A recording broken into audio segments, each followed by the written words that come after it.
48th session of the Senate and the first regular session of the 20th Congress is hereby called to order.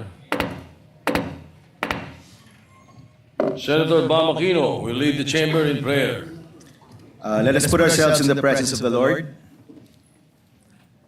Panginoon, sa paggunita po namin ng ika-4 na pong anibersaryo ng EDSA People Power Revolution, muli mo kaming paalalahanan na ang tunay na lakas ng isang bayan ay nagmumula sa puso ng kanyang mamamayan. Manaig sana ang tapang kaysa takot, ang pagkakaisa kaysa pagkahati-hati, at ang puso para manindigan para sa tama. Sa aming paglilingkod sa sambayanan, tulungan mo kaming piliin ang kabutihan na nakararami higit sa sariling interes. Naway maging buhay sa aming mga salita at gawa ang diwa ng people power, na ang kapangyarihan ay nasa taong bayan at ang tunay na pagbabago ay nagsisimula sa pagmamahal, sa pagdarasal at sa pagkakaisa. Amen. Amen. The Secretary, please call the roll.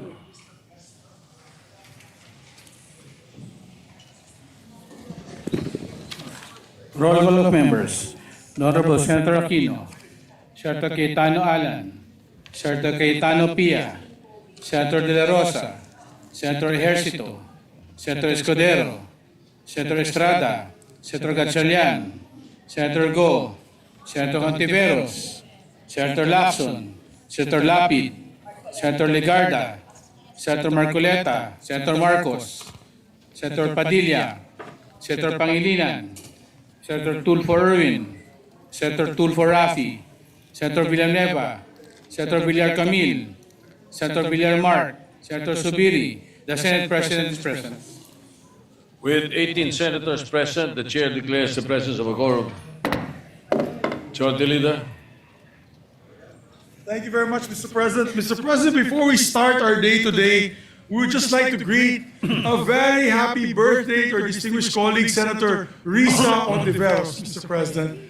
We'd like to greet her happy birthday. May I ask for a minute suspension so we can approach her, Mr. President? Session suspended.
Mr. President. Mr. President, today we have a lot of guests in the gallery. We have with us guests of Senator Lauren Legarda, local officials of DAPA, Surigao del Norte, led by Mayor Abeth Matugas is here with us today. We also have guests of Senator J.V. Ejercito, Board Member Sonia Pablo and of the 2nd District of Occidental Mindoro, and Mayor Sunny Pablo of Rizal Occidental Mindoro. We also have guests of Senator Sherwin Gatchalian, municipal councilors from Santo Tomas, Pangasinan. We have also guests of the Senate President, Mr. President. Your guests, the Bagong Buhay Masonic Lodge number 17. We also have guests of Senator Kiko Pangilinan, the National Movement of Young Legislators from Isabela are here today. We also have other guests of Senator J.V. Arcito, the Transport Network Vehicle Service, the NVS, headed by Newell Edward Garcia, and the United Transportation Coalition Philippines, headed by Liza Redulla. And we have also the Basit family from Pampanga that are here with us, together with the local officials of the province of Tarlac, led by Vice Mayor Francis Candelario, and the guests of Senator Estrada, local officials from Rizal, Mindoro, led by Mayor Ernesto Pablo and Vice Mayor John Paul Lim of Maho, Masbate. And we also have my guest, Mr. President, from Claveres, Surigao del Norte, Mayor Georgia Gokiaki, and Vice Mayor Lea Patan, and all their barangay officials, Mr. President, are here visiting us from all the way from Surigao del Norte, Claveres, Mr. President. And finally, guest of Senator Villanueva, we have here with us His Excellency, Australian Ambassador to the Philippines, Mark Innes Brown, sir, with us today. And Mr. James Lawler, Secretary for the Embassy, Mr. President, the Australian Embassy. Yes, They're thank here with you. us today. Thank you, Majority Leader. I would like to welcome His Excellency Mark Innes Brown, the Australian Ambassador. Thank you for joining us this afternoon together with your officials of the Australian Embassy. And all the other guests that were mentioned by the Majority Leader. Thank you and good Thank you. afternoon to you all. Yes, we're a full house, Mr. President, and we welcome them all to their Senate, Mr. President. Mr. President, I move that we dispense with the reading of the Journal of the 47th Session, Monday, February 23, 2026, and consider the same as approved. Any objection? Chair hears none. The journal is approved. Thank you, Mr. President. Mr. President, I move that we proceed with the reference of business. Secretary will proceed with the reference of business. Messages from the House of Representatives. Letter from the House of Representatives informing the Senate that 11 February 2026 passed the following bills in which it requests the concurrence of the Senate. House Bill number 6904, an act granting the Exodus Broadcasting Company Incorporated a franchise to construct, install, establish, operate, and maintain radio and television stations in the Philippines. Deferred to Committee on Public Services. 7301, an act declaring the month of April every year as a Philippine Veterans Month. Referred to Committee on National Defense and Security. 7303, an act declaring December 12 of every year as a Feast of Our Lady of Guadalupe Day. To the Committee on Culture and the Arts. 7304, an act honoring the unsung heroes of electrification by proclaiming the first Monday of August of every year as National Line Workers Appreciation Day. To the Committee on Energy. 7368, an act declaring November 30 of every year as Jesus Reigns National Day of Worship. Referred to Committee on Culture. 7379, an act declaring December 19 of every year as a National Masonic Day. Referred to Committee on Culture. 2671, an act naming the road commencing from Barangay San Juan at Ormoc City Diversion Road, traversing Barangay San Juan, Lao, Naungan, until joins the Naungan Coastal Road in the city of Ormoc, province of Leyte, as the Dr. Dominador Gomez Diversion Road. To the Committee on Public Works. 3002, an act naming the road commencing at Junction Palumpon, Merita, Isabel Ormoc Road in the Barangay Libertad and traversing Barangay Salvacion and Dehagan up to Junction Palo, Cariaga, Ormoc Road in the city of Ormoc, province of Leyte as the Dr. Mayo Rodriguez Avenue. To the Committee on Public Works. 6914, an act renewing for another 25 years the franchise granted to Central Mindanao University under Republic Act number 9044, entitled an act granting the Central Mindanao University a franchise to construct, install, establish, operate, and maintain for education and non-commercial purposes radio and television broadcasting station in Central Mindanao University, Municipality of Maramag, Province of Bukidnon. To the Committee on Public Services. Letter from the House of Representatives informing the Senate on 18 February 2026 passed the following House bills in which it requests the concurrence of the Senate. House Bill number 7565, an act mandating the proper installation and maintenance of overhead electric distribution, communication lines, instructions by all electric distribution, cable, and telecommunication companies for purposes of public safety and good housekeeping. Referred to Committees on Public Services and Public Works. 7639, an act renewing for another 25 years the franchise granted to Visayan Electric Company Incorporated under Republic Number 9339, conveyance of electric power to the end users in the city of Cebu, Mandaue, Talisay, and Naga, in the municipalities of Mingalilla, San Fernando, Consolacion, and Iliwan Province of Cebu. To the Committee on Public Services. 142, an act declaring February 13 of every year a special non-working holiday in the city of Parañaque, Metro Manila, amending for the purpose of Public Number 11460. 761, an act declaring January 16 of every year a special non-working holiday in the city of Dapa, Province of Surigao del Norte, in celebration of the feast of its patron saint, the Holy Santo Niño.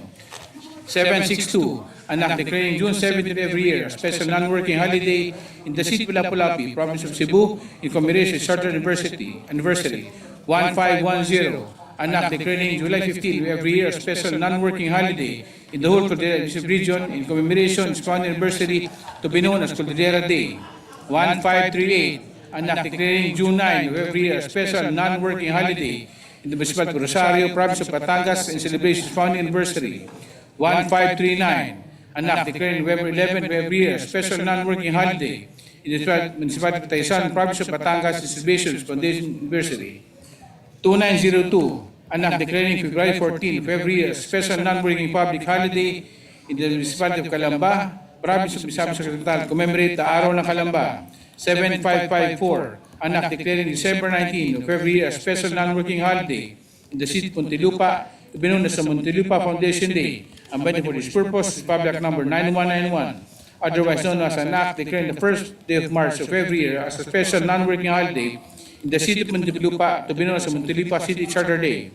7555, an act declaring September 6 of every year a special non-working holiday in the city of Mendez Nunez, Province of Cavite, commemorating its founding anniversary. Referred to the Committee on Local Government. Letter from the House of Representatives informing the Senate on 11 February 2026, designated Senator Ligato Jr., Veloso, Aquino Magsaysay, Ofer Hasim, Cruz APA, Arbizon Jr., and Subiri as conferees to the Bicameral Conference Committee on the application of House Bill number 6739, titled "An Converting Dr. Eva Macaraig Macapagal National Center for Geriatric Health under the Jose R. Reyes Memorial Medical Center as a Dr. Eva Macaraig Macapagal National Center for Geriatric Health and Research Institute to find its powers and functions in appropriating funds for." And Senate Bill number 1509, an act establishing the Philippine Geriatric Center, defining its purposes, objectives, and appropriating funds for. Referred to the Committee on Rules. Committee reports. Committee report number 30, prepared and submitted by the Committee on Foreign Relations on PS Resolution number 315, titled Resolution concurring the ratification of the treaty between the government of the Republic of the Philippines and the government of the United Kingdom of Great Britain and Northern Ireland on the transfer of sentenced persons. Recommending its approval without amendment by Senator Tulfo. To the calendar for ordinary business. Committee report number 31, prepared and submitted jointly with the Committees on Higher, Technical, and Voice Education and Finance, on Senate Bill number 1894, with Senators Cayetano P., Aquino, Go, Escudero, Legarda, Estrada, Ontiveros, Villanueva, and Ejercito as authors thereof, titled "An Act Enhancing the Universal Access to Quality Tertiary Education Act," amending for the purpose of Public Number 10931, recommending its approval on the distribution of Senate numbers 26, 130, 169, 503, 514, 1042, 1245, 1604, and 1620 by Senator Legarda. To the calendar for ordinary business. There is additional reference of business or later? Later? All right. So, Majority Leader? Thank you very much, Mr. President. Mr. President,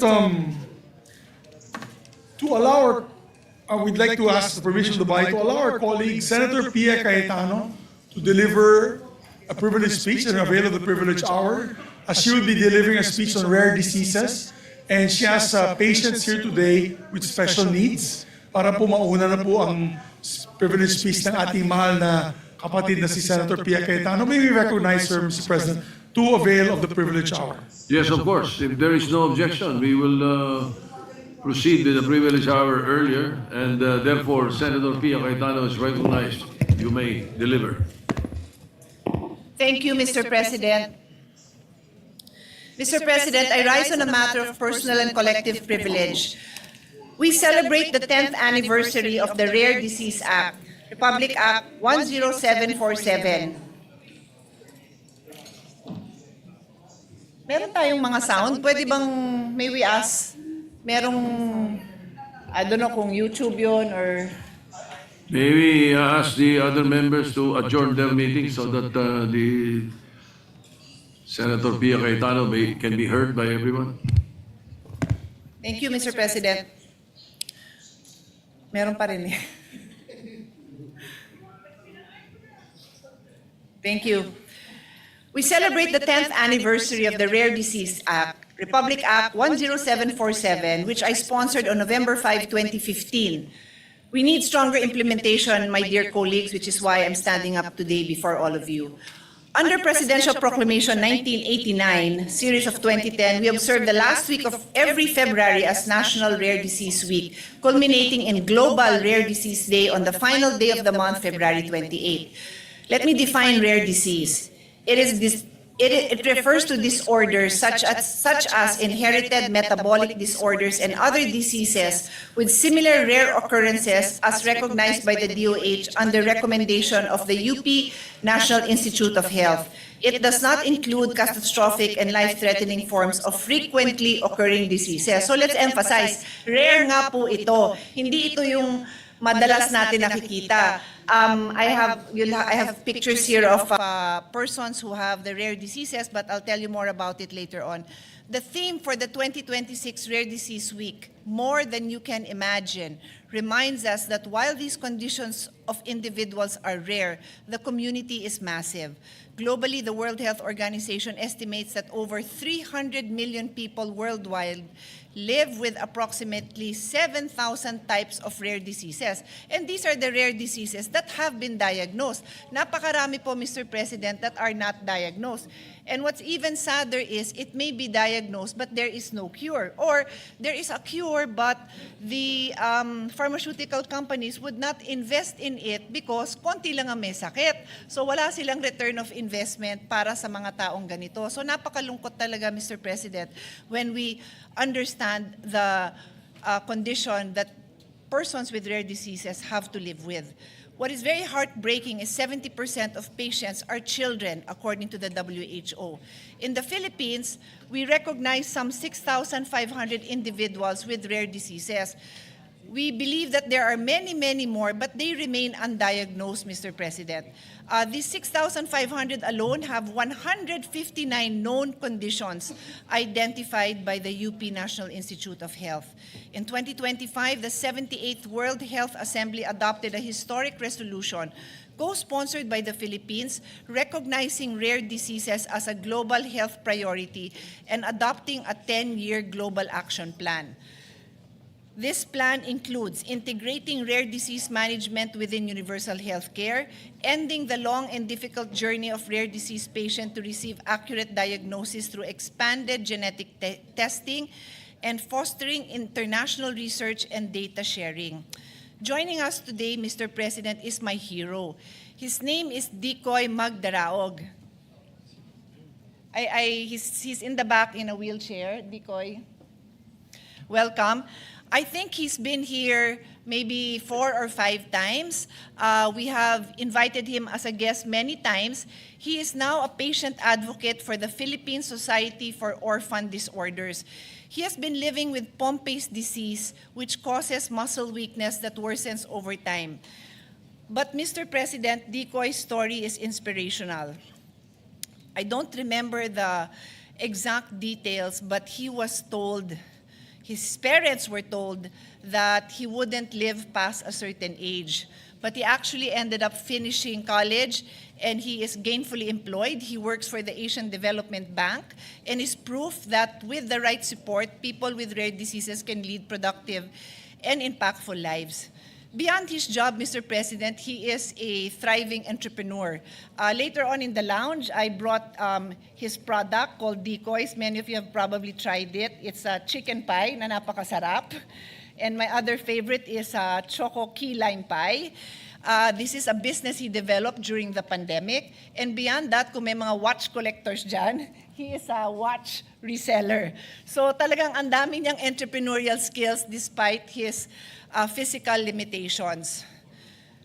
His experience during the pandemic is worth noting, Mr. President, because he almost died. In the first year of the pandemic, he had problems getting his treatment and medication. What he normally would receive twice a month, he was only able to get 4 times throughout the year. Missing his regular treatment cost him his ability to use his hands. Naka-wheelchair na nga po siya. He needs assistance to breathe na wala pa yung kanyang ability to use his hands. Pre-pandemic, he used a motorized wheelchair with a joystick, but after not receiving his treatment regularly, he lost the ability to drive this and now relies on external help. So Decoy is just one of the examples of our heroes who live with rare diseases. His mom was the patient advocate when she first came here with Dr. Menchit Padilla, the specialist who was advocating for the rare disease bill. But I'll go back into a little bit of history. My seatmate is not here, but I'm about to mention her. In 2004, the Senate passed the Newborn Screening Act. Senator Loren was one of the sponsors, and my late father was an incumbent senator then.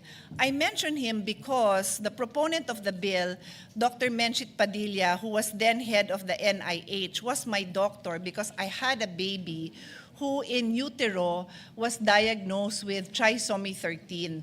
I was told to see a geneticist when I returned to the Philippines if I wanted to understand the condition of my son, the life expectancy, and so on and so forth.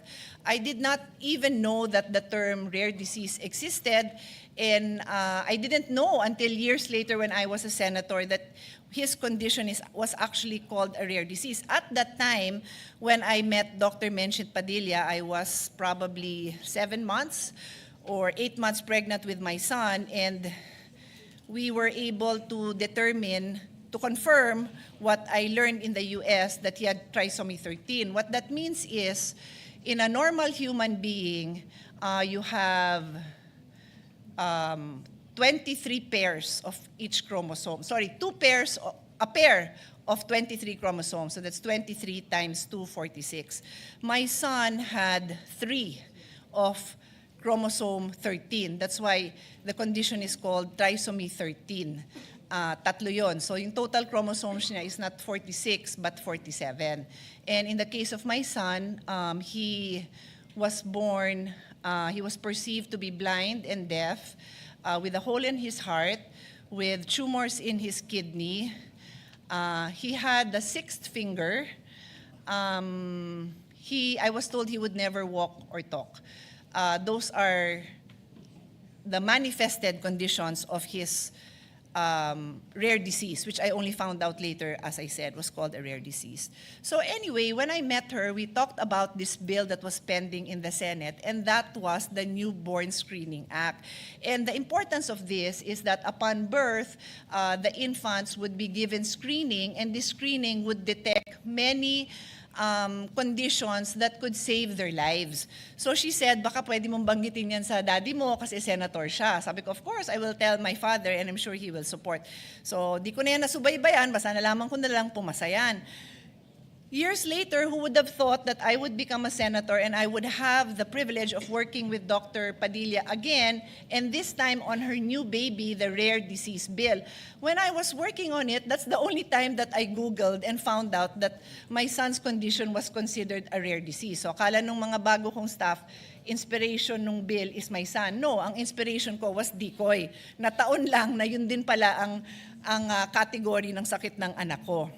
So, we passed this landmark bill, like I said, in 2016, so it's been 2 years, and this has really been a game changer in paper and in principle if we are able to implement what the law indicates there. So let me run through this, Mr. President. A person with a rare disease should be able to have access to a PhilHealth package, which includes, of course, the newborn screening that I had earlier mentioned. This is able to detect 28 plus congenital or metabolic disorders. It also includes the Z benefit package for 10 rare diseases currently, and it includes Pompe disease, which as I mentioned, Decoy has, and maple syrup urine disease. It also includes medical assistance to indigent and financially incapacitated patients. The law also requires that we continue to advocate continuing education for our health providers because they are the first line of defense. If they cannot spot this, if they cannot refer the patient to a specialist who can provide more in-depth examination, then that window to provide help might be lost. So we need to continue to provide this kind of support. So where are we now? As Senior Vice Chairman as the Committee on Finance, we have continually worked with the advocates to provide budgets for rare diseases and the newborn screening program. In 2024, DOH reported the country reached 96.8% coverage, representing 1.20 million over 1.35 million newborns, meaning to say, dumaan sila sa newborn screening. So 96.8% is very high. Sana tuloy-tuloy po yun. And then, currently, we have 4,106 newborn screening facilities. So, hindi lahat ng health center may newborn screening facility. We currently have 4,000. I think we can afford to have more, but what is also important is that educated yung mga health professionals natin manning these places. The UPNIH budget for newborn screening reference centers, this is an office under the UPNIH that provides technical assistance to the DOH in reaching the ultimate goal of screening Filipino newborns for common life-threatening heritable disorders. We have also put in budget every year for this. Hindi naman ho napakalaki, 20 million, 28 million, may taon lang na 5 million, hindi naman napakalaki. So we just really want to make sure that this program is successful. Finally, I'd like to connect this to the SDGs. As party to the 2030 Agenda for Sustainable Development Goals, particularly SDG 3 on good health and well-being, the idea is to increase our efforts to address a wide range of diseases. According to the WHO, the vision of the Sustainable Development Goals is a world in which no one is left behind, including people who suffer from rare diseases. The topic of rare diseases is of paramount importance and often overlooked in the realm of public health. To conclude, as we mark the 10th anniversary of the Rare Disease Act, let us strengthen our shared resolve. We must build on the principle of equality and inclusivity, ensuring that our healthcare system is responsive to the needs of all individuals. There is much more we can do to show our solidarity for patients with rare diseases and their families and friends who stay by their side to support and care for them.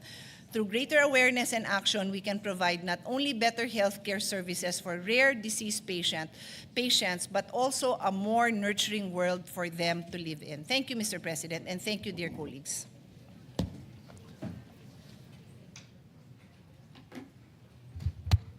Majority Leader.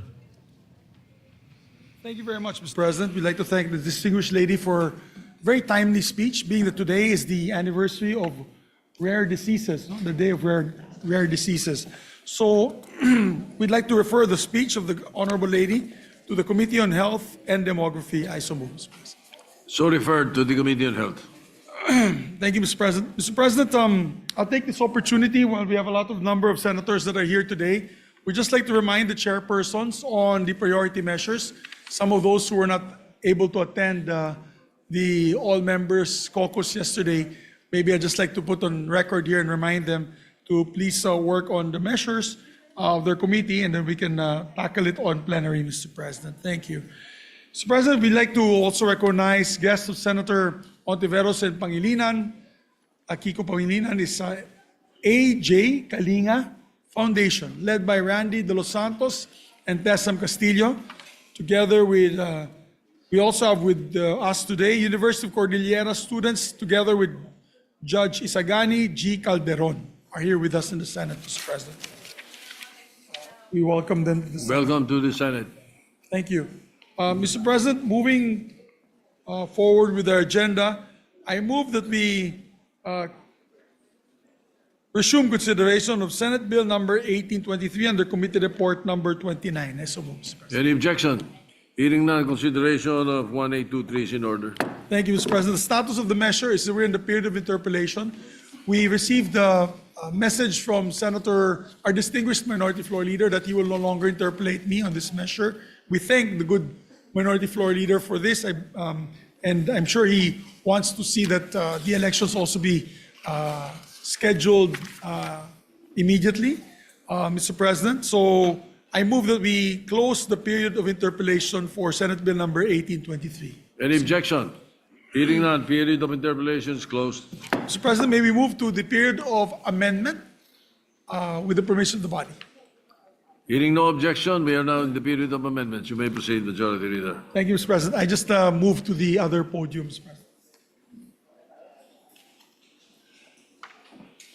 We can do this page by page, Mr. President, with your permission. Yes, yes, of course. The best way to do it, with the period of amendment, start with page 1. Any amendments on page 1? May I just ask for a 10-second? Okay, I need a copy of the bill. I don't have. I have nothing. Thank you.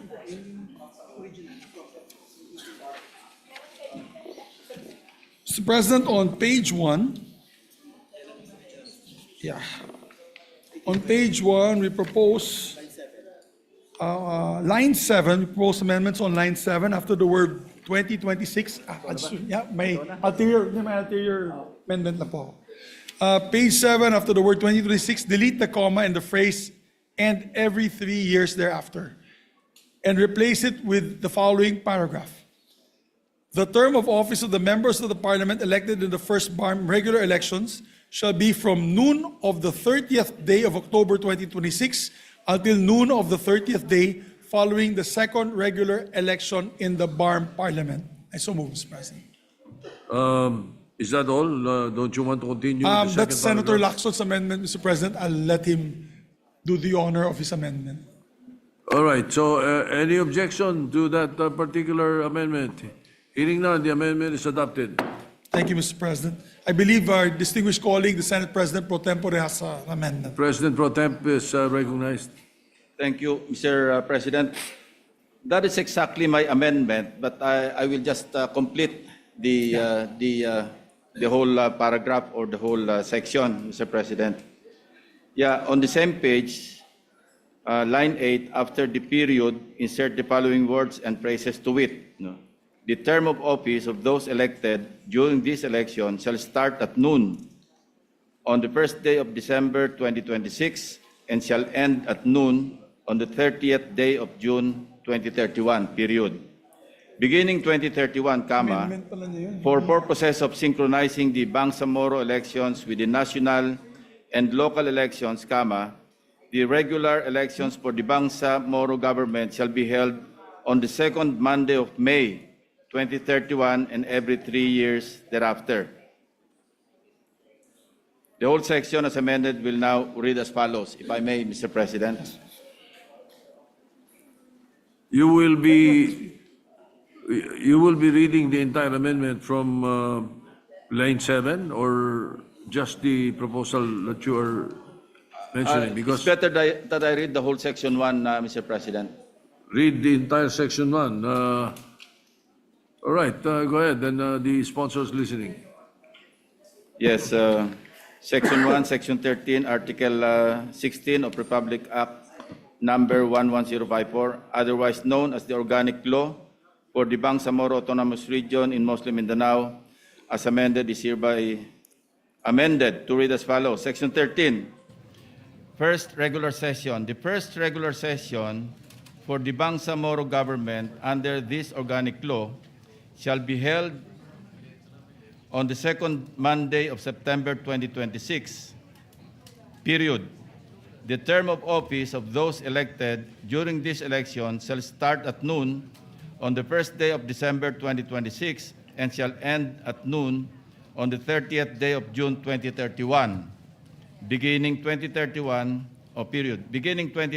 comma, for purposes of synchronizing the Bangsamoro elections with the national and local elections, the regular elections for the Bangsamoro government shall be held on the second Monday of May 2031 and every 3 years thereafter, period.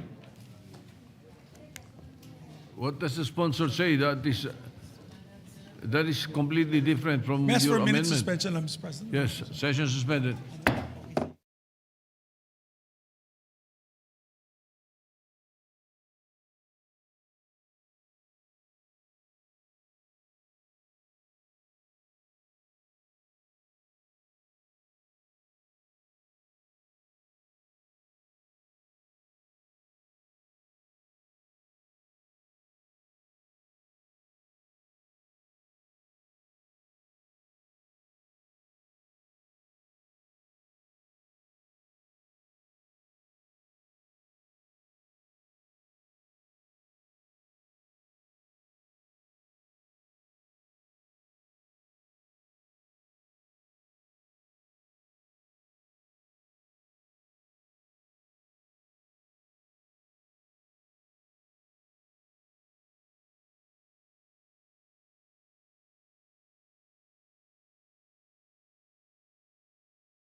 Thank you, Mr. President.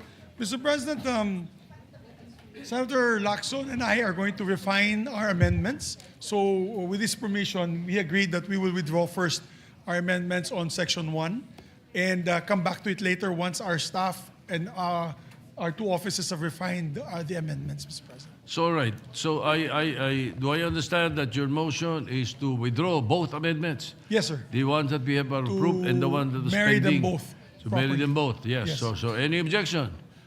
Hearing none, the amendments are withdrawn. Thank you, Mr. President. Move to suspend temporarily the consideration until we can come up with the wordings on the amendments. Any objection? Hearing none, consideration of the measure is suspended. Thank you, Mr. President. Mr. President, I move that we proceed with the second reference of business. Additional reference of business, you would want Sponsorship. additional first, and then the second additional. Yes. All right, you may proceed. The Secretary. Additional reference of business, bills on first reading.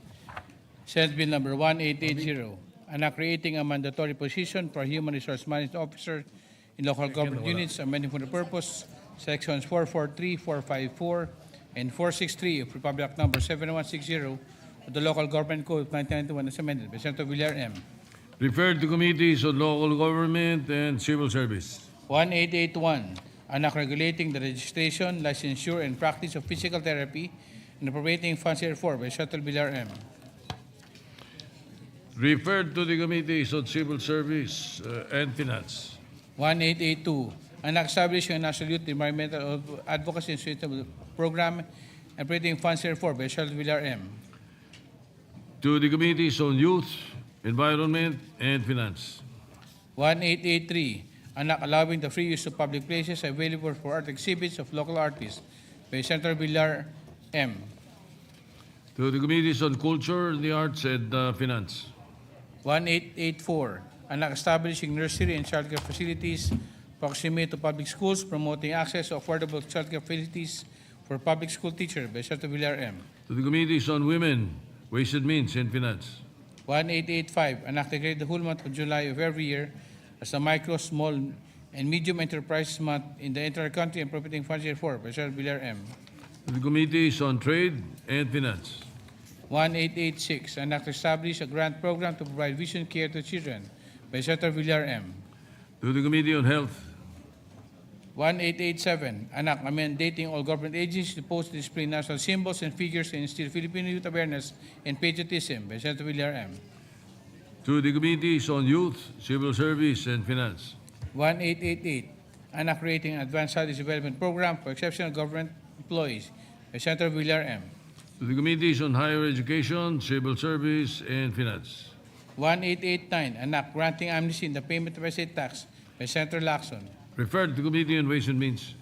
1890, an act amending Republic Act number 11313, entitled an act defining gender-based sexual harassment in streets, public spaces, online workspaces, places, education or training institution, providing protective measures, describing penalties for the party purpose of Senator Padilla. Referred to committees on women and justice.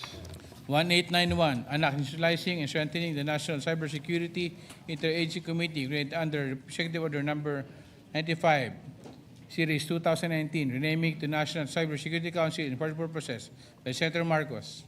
To the committees on science and technology, civil service, and finance. 1892, an act extending the prescribed period of offenses under the Violence Against Women and the Children Act, the crime of rape and the crimes characterized as crimes against chastity under Title 11 of Vice Penal Code, amending for the purpose Section 24, Republic Act number 9262, otherwise known as Anti-Violence Against Women and Children Act of 2004, in Article 90 of the Vice Penal Code as amended by Senator Marcos. Referred to committees on women and justice. 1893, an act exempting the Philippine film and movie industry from the payment of certain taxes, amending for the purpose certain provisions of Republic number 8424, otherwise known as the National Internal Revenue Code of the Philippines, as amended, and RA number 10863, otherwise known as the Customs Modernization Tariff Act, and for other purposes by Senator Marcos. To the committee on ways and means. 1895, an act establishing a private basic education voucher program, repealing sections 2, 3, 4, 4, 3, 5, 5, 6, 7, 1, 2, 1, 4, and 15 of Public Act Number 8545, otherwise known as the Expanded Component Assistance to Students and Teachers in Private Education Act, which amended Public Act Number 6728, appropriating funds report by Senate 24R. To the Committees on Basic Education, Ways and Means and Finance. 1896, anak abolishing the travel tax, Senator Gatchalian. To the Committees on Ways and Means, Tourism and Finance. 1897, anak amending Republic Act Number 10591 as amended, otherwise known as the Comprehensive Firearms and Ammunition Regulation Act by Senator Subiri. Committees on Public Order and Ways and Means.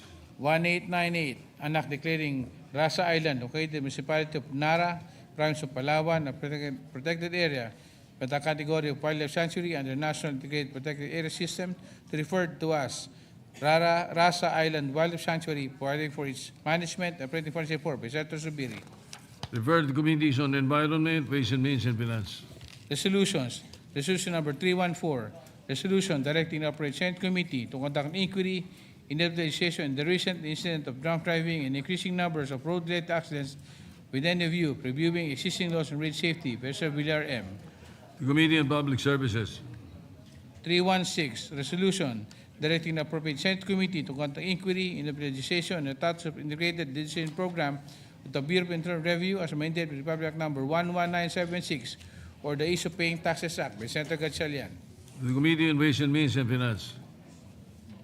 Committee report.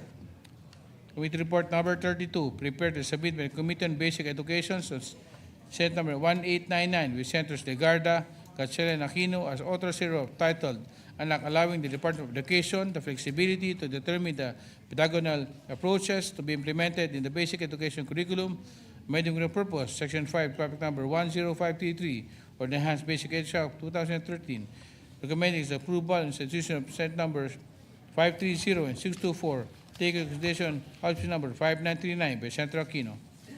To the calendar for ordinary business, there is a second additional reference of business. Committee report, you may proceed. Second additional business, committee report. Committee report number 33, prepared and submitted jointly by the Committees on Electoral Reforms and People's Participation and Constitutional Amendments and Revision of Codes on Senate Bill number 1901 with Senators Padilla, Lacson, Pangilinan, Tiberos, Aquino, Ejercito, Legarda, and Tulfo E. as authors for titled An Act Prohibiting Political Dynasties in National and Local Elective Offices and Party Lists and providing penalties therefor. The company's approval and substitution of Senate Bill number 18, 35, 285, 1548, 1558, 1616, and 1854 by Senator Tiberos. To the calendar for ordinary business. Majority Leader. Thank you very much, Mr. President. Mr. President, I move that we consider or to move to transfer from the calendar of ordinary business to special order Senate Bill number 1901 under Committee Report number 33. I so move. Any objection? Hearing none. Consideration, so transferred. Mr. President, move that we consider Senate Bill number 1901 under Committee Report number 33. So move. Any objection? Hearing none. Consideration is in order. May we recognize, we ask the Senate Secretary to read the title. Secretary will read the title of the measure. An Act Prohibiting Political Dynasties in National and Local Elective Offices and Party Lists and providing penalties therefor. Mr. President, may we recognize our distinguished sponsor for the measure, no other than Senator Risa Ontiveros, our birthday girl, Mr. President. Senator Risa Ontiveros is recognized to sponsor the measure. Salamat po, Mr. President. Mr. President, distinguished colleagues, mga kasama, mga kababayan, may mga panahon sa ating trabaho dito sa lehislatura na hindi lang tayo gumagawa ng panukala. Tayo ay tumutugon sa kasaysayan.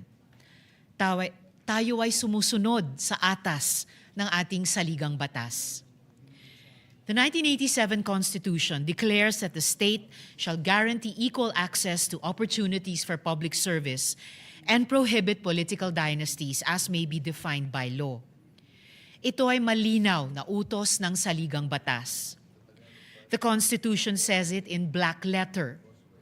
The framers, bless their long lives and their stamina in attending our committee hearings, confirm it. And yet, for nearly 40 years, that constitutional command has remained unfulfilled. In the 20th Congress, before the Filipino people, we, dear colleagues, are given the opportunity to decide whether we will give life to that promise. Mr. President, sa araw pong ito, I am honored and deeply humbled to sponsor Committee Report Number 33 in substitution of Senate Bills 18, 35, 285, 1548, 1558, 1616, and 1854, sponsored by Senators Padilla, Lacson, Erwin Tulfo, Pangilinan, Ejercito, Aquino, and Legarda, at ang inyong lingkod. Ito ay produkto ng mga committee hearings natin sa Senado, mga consultations na ginanap sa iba't ibang rehiyon sa Pilipinas, at mga komento at suhestyon ng mga eksperto at karaniwang Pilipino. Nadinig natin ang suporta ng mga estudyante, mga manggagawa, at mga local government officials. At atin ding pinakinggan ang agam-agam ng mga may pagkiling sa dinastiya sa kung anumang dahilan. But let us speak plainly. Political dynasties are not only a political issue, they are an economic issue. Studies by the Ateneo de Manila University, the University of the Philippines, and reputable think tanks have consistently shown a correlation between entrenched dynasties and higher poverty incidence, weaker human development outcomes, and slower local economic growth. Sa mga lugar kung saan umiikot lamang sa iilang pamilya ang kapangyarihan, malimit, mas mataas ang kahirapan, mas mahina ang mobility, mas limitado ang oportunidad. Why? Because competition disciplines power. Kapag masikip ang pintuan papasok sa politika, masikip din ang daloy ng ideya, reforma at oportunidad. Walang incentive para maging achiever, maging magaling at masinop na lingkod bayan, kasi nga naman, pasa-pasa lang. The position becomes a birthright and not something to fight for. We must also address corruption. When several members of one family simultaneously hold office across a province, city, or municipality, accountability becomes complicated. Hindi ito pag-aakusang may mali agad. Ngunit aminin man natin o hindi, may structural incentive for mutual protection. Oversight weakens when authority circulates within the same family network. Investigations can become politically fraught. Local institutions may hesitate. Hindi po pwedeng sabihin na mabait naman si governor, wala naman dungis si mayor. Democracy does not depend on personal virtue alone. It depends also on institutional safeguards. We want those institutional safeguards. Dear colleagues, we understand the sensitivity of this measure. Many of us come from families with long traditions of public service. Totoo po, marami sa mga pamilyang nasa politika ay naglilingkod ng marangal at may dangal. This bill is not about attacking families or questioning anyone's long tradition of public service. That tradition itself shows that public service can be honorable. But today is about institutional legacy. Kung hindi natin kikilalanin ang utos ng konstitusyon ngayon, kailan pa? If we truly believe in equal access to public service, then we must create rules that widen access. The bill is not an assault on political families and those who belong in them. What it does is prevent simultaneous concentration of power within the same family in the same sphere of governance. Mr. President, dear colleagues, we acknowledge that people have varying ideas of what a perfect anti-dynasty bill would look like. Some bills were expansive in theory, but impossible to implement. Some extended prohibition so broadly that verification would overwhelm our electoral system. We listened to the Commission on Elections, and the COMELEC has been clear. Enforceability is essential. That is why this bill limits the prohibition to relatives within the second degree of consanguinity or affinity and applies it within defined territorial jurisdictions. Ako man po ay tumalima dito, Mr. President, kahit ang sarili kong panukala ay hanggang fourth degree. This bill is at bottom a convergence of principle and practicality. A bill that can hopefully find consensus among the widest number of stakeholders, but at the same time, effect meaningful change. Hindi ito perpekto, ngunit ito ay posible. At ito ay makabuluhan. At sa politika, ang posible ngayon ang nagiging pundasyon ng mas malalim na reforma bukas. I stand before you today, Mr. President, believing deeply and truly that this is a bill that will create meaningful impact, not just for our democracy, but for ordinary Filipinos. Ito ay panig sa kabataang may pangarap tumakbo, ngunit walang apelyidong kilala. Ito ay panig sa guro, sa negosyante, sa health worker, sa magsasaka na may kakayahan, ngunit walang politikal na makinarya. Ito ay panig sa patas na laban. Democracy survives not because power is comfortable, but because power is accountable. Mr. President, distinguished colleagues, para sa isang kinabukasang puhunan ang kakayahan, hindi apelyido, with humility, with respect for this institution, and with fidelity to the Constitution, I respectfully sponsor this measure and urge its approval. Salamat po, Mr. President. Thank you. Majority Leader. Also to co-sponsor, Mr. President, the Senate bill is no other than our other Deputy Majority Floor Leader, Senator J.V. Harrison. Can we recognize him, Mr. President? Senator J.V. Harrison is recognized. Co-sponsor. Thank you, Mr. President. Mr. President, esteemed colleagues, to the Filipino people, good afternoon. I rise today to sponsor Senate Bill number 1901 under Committee Report number 33 or the Anti-Political Dynasty Act. Kung mayroon man pong salitang naglalarawan sa araw na ito pa ay historic, makasaysayan, nararapat at higit sa lahat napapanahon na. Bagamat kung susuriin natin mabuti, hindi lang ito napapanahon, ito ay matagal nang overdue. Some say we should focus on bigger problems like poverty, hunger, or the economy before tackling dynasties. But what many fail to see is that these problems are limbs of the same body. Our economic and social progress is being jeopardized by a system that has not benefited the Filipinos for a long time. The data speaks for itself. Reports by the Philippine Center for Investigative Journalism or PCIJ reveal a staggering reality. 71 out of the 82 provincial governments in our country are still held by members of the political families. Even more alarming is the rise of what experts call obese dynasties.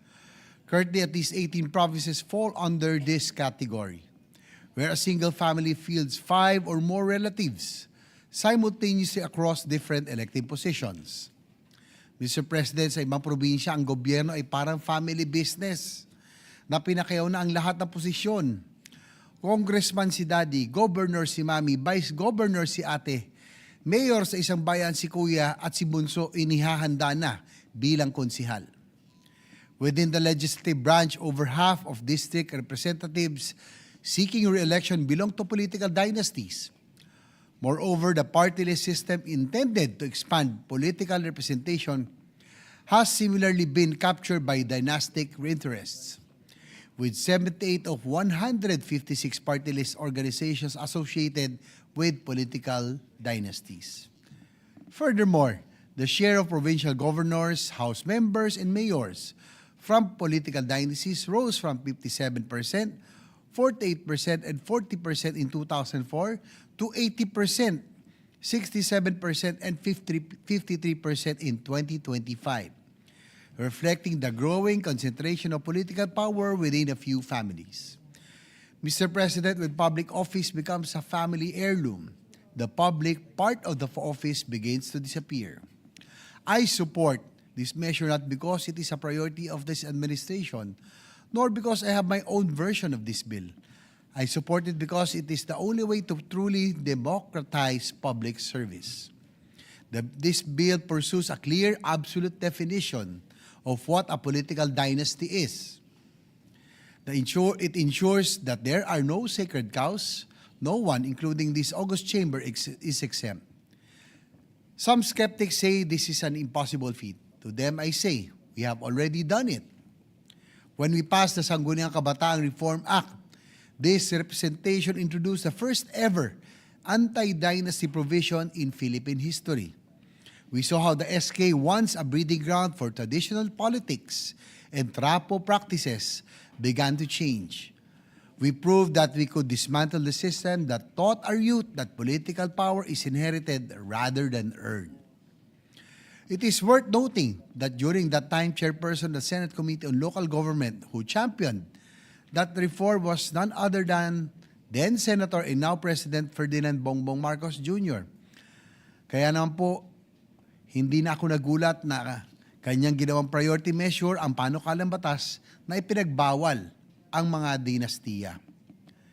Mr. President, the time to pass this measure is not next year, not next term, but now. I would like to commend our colleague, Senator Risa Ontiveros, the chairperson, on her birthday. Ngayon pong kaarawan niya, siya pa ang may regalo sa mga kababayan natin. There is perhaps no greater gift to the Filipino people than her dedication to this cause. She has listened to the aspirations of our constituents from across the islands, and those dreams are reflected in the bill we sponsor today. We did it with the SK Reform Law. We can do it again, this time on a larger scale, for a better platform and for the sake of our country's future. Power, whether political or economic, should be shared. Mr. President, walang sino mang pamilya ang dapat na magmonopolyo sa kapangyarihan. It is only when we are ready to share our power that we are truly ready to reap the blessings of democracy. Thank you, Mr. President. Majority Leader.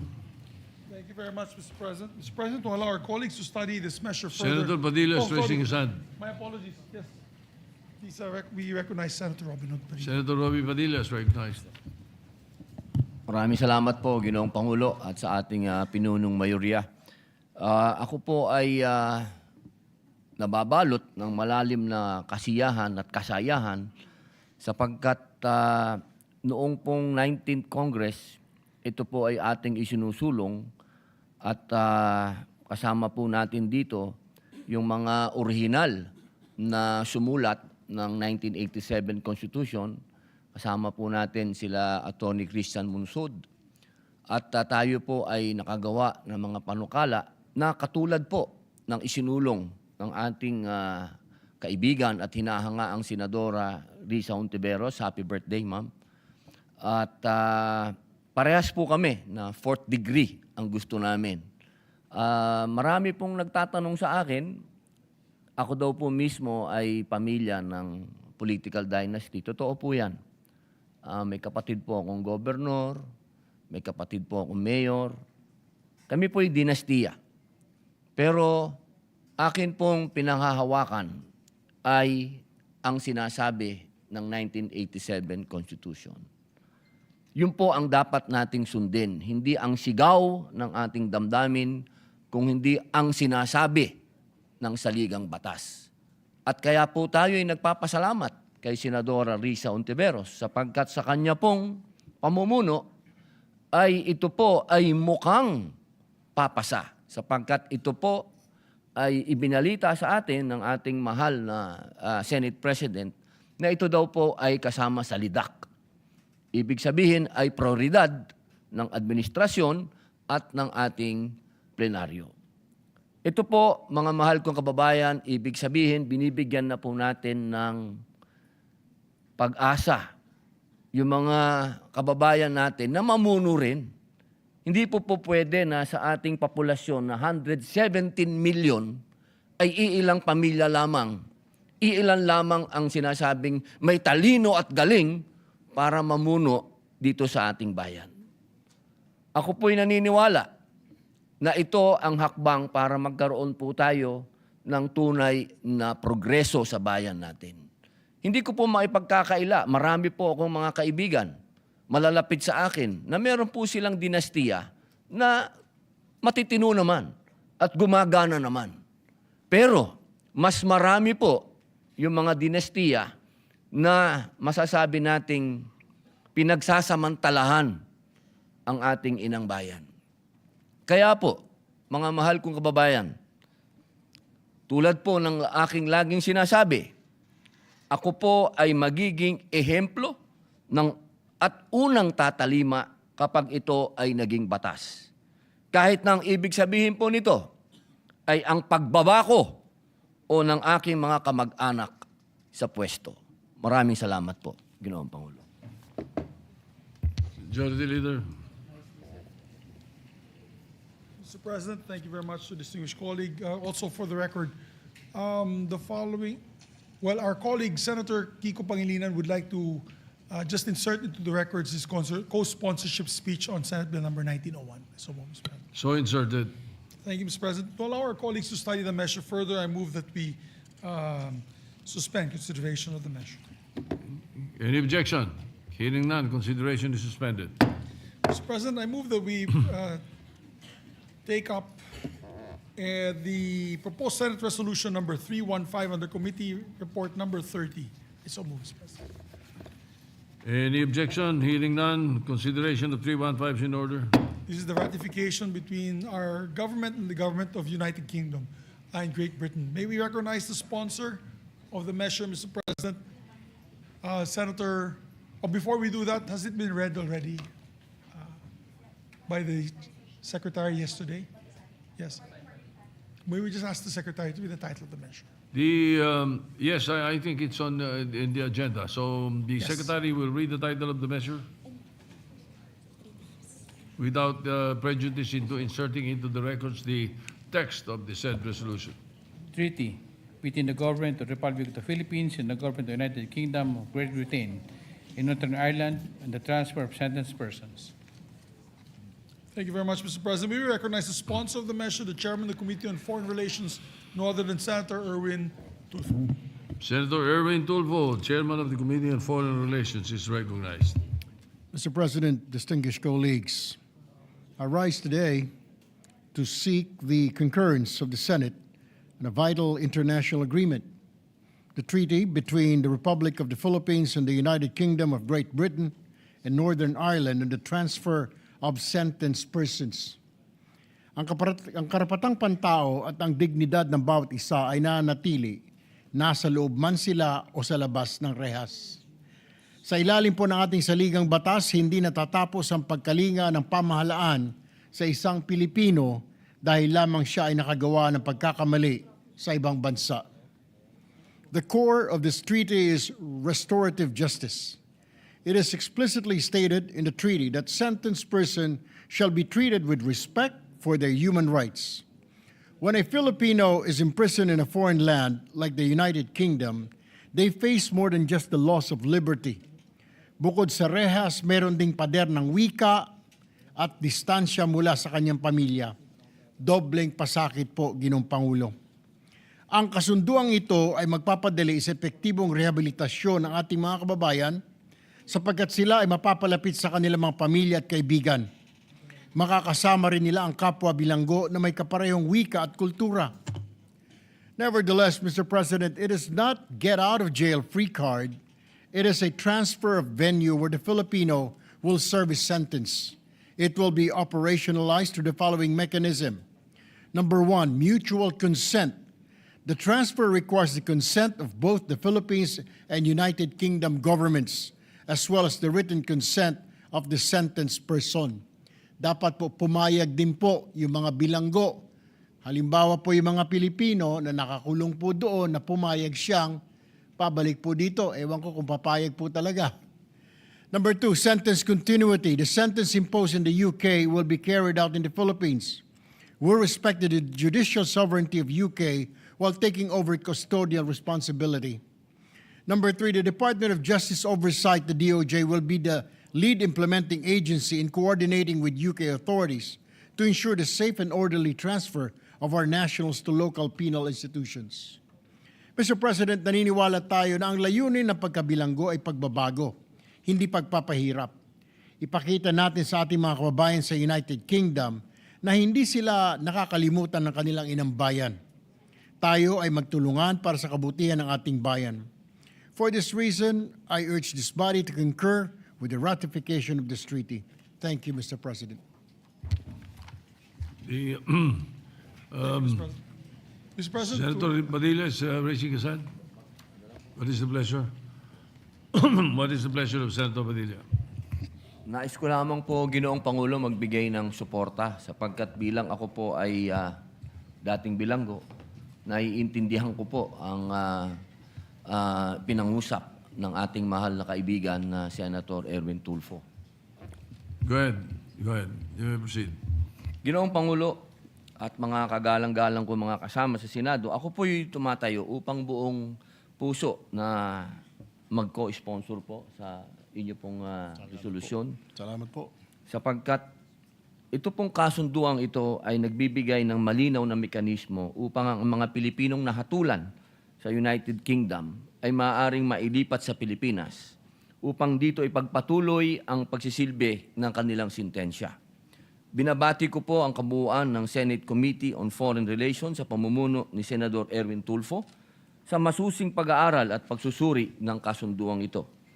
Naniniwala po ang inyong lingkod na higit sa isang diplomatikong kasunduan, ito ay isang makataong hakbang sapagkat napakahirap po na mabilanggo sa isang malayong lugar. Dito nga lang po sa Pilipinas, nakikita po natin yung mga kababayan natin na mga tawid dagat na hirap na hindi nakikita ang kanilang mga kamag-anak. Lalo na po sa ibang lugar, sa malayong lugar at sa ibang bansa. Mga mahalagang konsiderasyon po para sa tunay na rehabilitasyon at reintegrasyon sa lipunan. Tama po kayo, Senator Erwin Tulfo. Dito nga po sa atin, Bureau of Correction na, hindi na New Bilibid Prison. Ang atin pong isinusulong ay ang pagbabago ng tao. Pinagtitibay din po nito ang ating patuloy na paninindigan na pangalagaan ang kapakanan ng mga Pilipino sa ibayong dagat at palalimin ang ugnayan sa United Kingdom. Maraming salamat po. Majority Leader. thank you, Mr. President. Mr. President, to allow our colleagues to study the measure, move to suspend consideration of the same. Any objection? Hearing none. Consideration is suspended. Mr. President, I move that we consider Senate Bill number 8094 under Committee Report number 31. I so move, Mr. President. Any objection? Hearing none. Consideration of the measure is in order. The Secretary will read the title of the measure.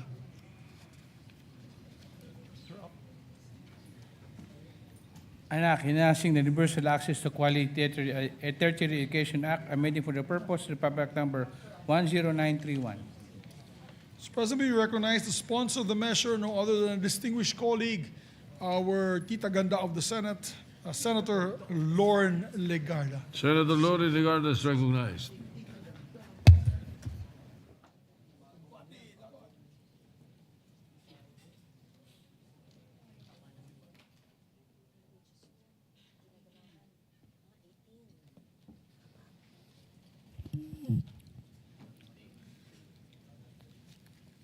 Mr. President, esteemed colleagues, it is my distinct privilege to sponsor Senate Bill number 1894, a measure that strengthens Republic Act number 10931, otherwise known as the Universal Access to Quality Tertiary Education Act.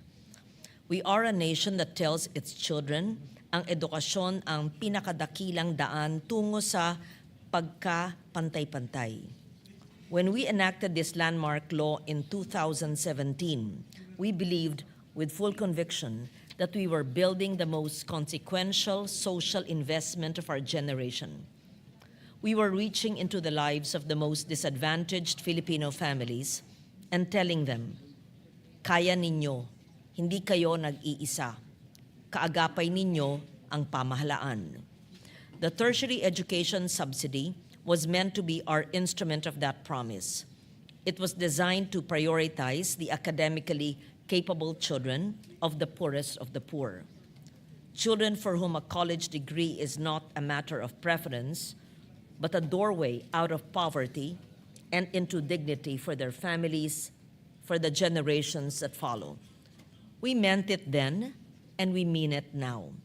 Yet meaning something is not the same as delivering it. Our extensive assessments through the Second Congressional Commission on Education, EDCOM2, reveal that the reality on the ground has strayed far from the spirit of the law. In 2018, 74% of TESS grantees came from the 4Ps and listahanan, the poorest households the law was built for. By 2022, that figure had collapsed to just 30%. In contrast, the share of grantees classified as PNSL, those studying in private institutions in areas with no state or local university, rose dramatically from 26% in 2018 to 69% in 2022. This systemic barrier is most evident in the recent graduation data. In 2024, 384,388 students from 4Ps households completed senior high school. These are young Filipinos who, despite poverty, despite every obstacle stacked against them, have done everything right. They stayed in school. They finished.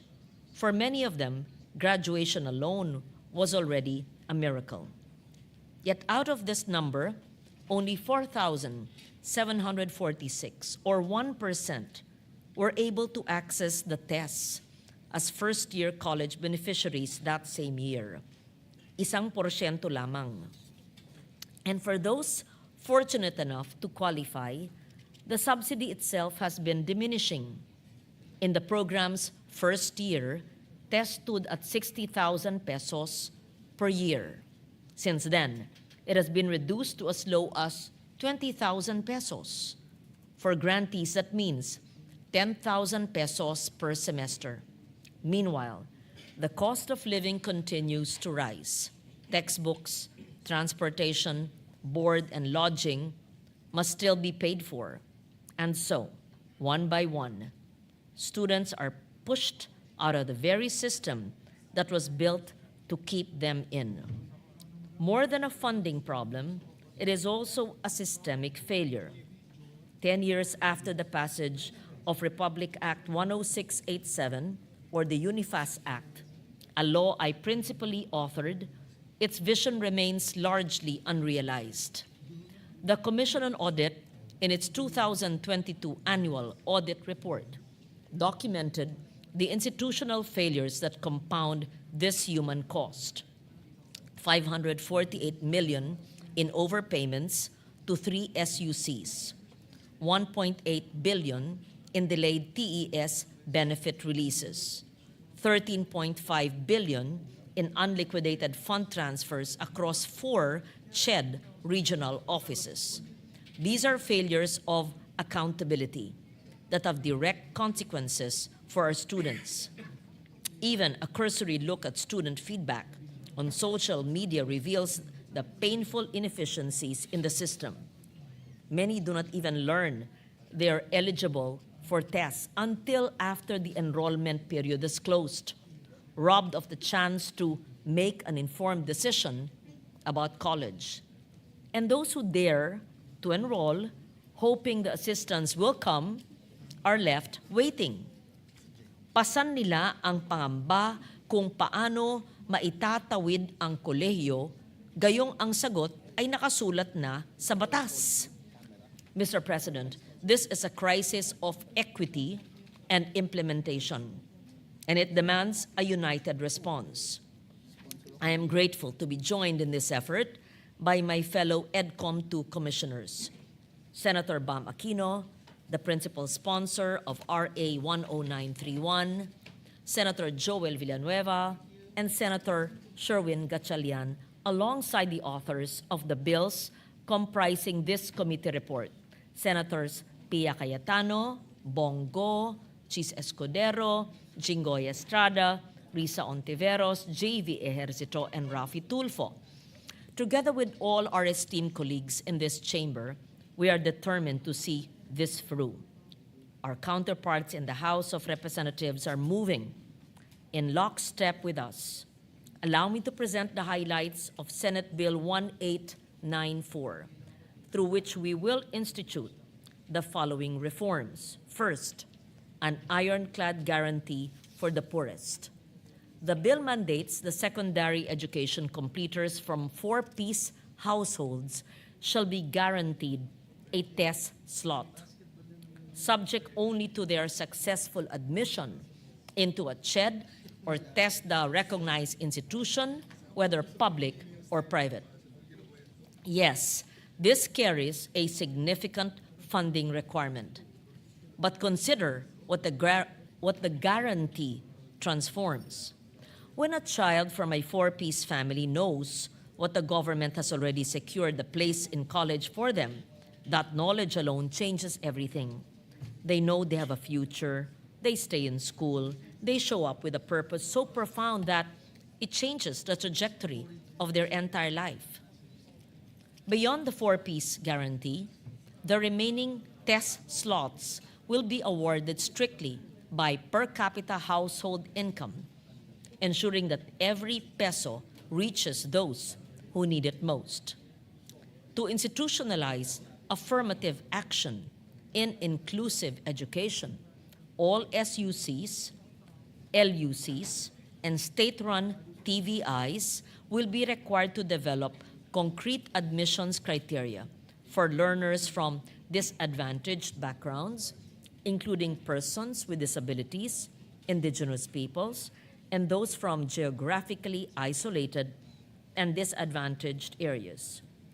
For accurate targeting, a single learner reference code will be adopted from secondary through tertiary education, enabling early identification of every eligible student. And crucially, the government will take a proactive approach by reaching out to potential beneficiaries before financial uncertainty makes the decision for them. Kung patas ang talino, dapat patas din ang pagkakataon. Second, ensuring support that keeps pace with rising costs. Once a student qualifies for tests, the support must arrive on time and in full. The bill mandates an efficient disbursement mechanism that delivers test grants within the term for which they are intended. Amounts will be reviewed and adjusted every 2 years to keep pace with inflation and the true cost of education. Additional support will address the specific barriers faced by disadvantaged learners. And most importantly, once a student is granted tests, that amount may not be reduced. The government's commitment to a student does not waver mid-program. Katiyakan ang kanilang lakas para magpatuloy. Third, seeing every student through to the end. For our nursing and allied health students, the journey to a degree extends far beyond the classroom. Clinical internships and related learning experiences, RLEs, are curriculum requirements. They come at a high cost. This bill expands the definition of covered school fees to include these fees, extends test benefits accordingly for students in private HEIs. These students have come too far to be stopped at the final step. dahil ang ating pangako ay hindi nagtatapos sa enrollment kundi sa graduation. Fourth, public funds demand public accountability. The bill mandates UNIFAST to establish monitoring, validation, and sanction systems to ensure the proper use of TES funds. Institutions will undergo regular quality assessments focused on academic standards, graduate outcomes, and employment rates with mandatory learner support interventions and impact evaluations. Dahil ang pondo ng taong bayan ay may katumbas na pananagutan. Lastly, our graduates must be employed. EDCOM 2 shows that the economic advantage of completing college has been shrinking, with the wage premium for a college degree falling from 141.4% in 2010 to 93.7% in 2022. This tells us that sending more students to college is only half the work. When graduates finish degrees in fields with no jobs waiting for them, we've failed them twice, once in their poverty and again by giving them a degree that does not open doors. The bill requires proactive guidance to inform students of tertiary education options and career pathways aligned with national development needs. TES grants may be differentiated with higher support for students enrolling in priority programs that translate into real opportunities. Ang tunay na tagumpay ay ang makita ang ating mga kabataan na nakapagtapos at nakahanap ng landas tungo sa isang marangal na buhay. Mr. President, I will speak plainly about what is truly at stake here. The bill is about the kind of nation we are building. The Philippines cannot compete in the global economy if we leave the talent of our most vulnerable families untapped. Every capable young Filipino turned away from tertiary education by a broken system is a loss, not just to that student or family, but to our economy, our communities, and our future. The cost of exclusion does not stay in one generation and is inherited. But I will equally plain about this. Passing the bill is not enough. A law without a budget is a promise without meaning. We have seen what happens when we legislate generosity and appropriate scarcity. Our students pay the price. If this chamber is serious about equity, about human capital, about the future of this nation, then we must fund this law fully. The Filipino people are asking us to honor the word we put in our laws. Kung walang pondo, walang pagbabago. At ang katumbas na halaga ng tamang pagpondo sa panukalang ito ay higit na mas mababa sa kabayarang dulot ng kakulangan, hindi lamang sa mga pangarap na naudlot kundi sa kinabukasan ng ating inang bayan. Having said that, Mr. President, I respectfully submit Senate Bill 1894 for the body's consideration and urge the swift passage. Thank you. Majority Leader. Mr. President, before we continue with other colleagues who wish to give their co-sponsorship speeches, let us acknowledge members of the National Movement of Young Legislators from Bohol who are in the gallery right now. Yes, we welcome the young legislators to the Senate this afternoon. Thank you. Yes, Mr. President, next to co-sponsor the measure is Senator Joel Villanueva. I move that he be recognized. Senator Joel Villanueva is recognized. Thank you very much, Mr. President. Thank you to our dear Majority Leader. Ginoong Pangulo, dear colleagues, maganda at mapagpalang hapon po sa ating lahat.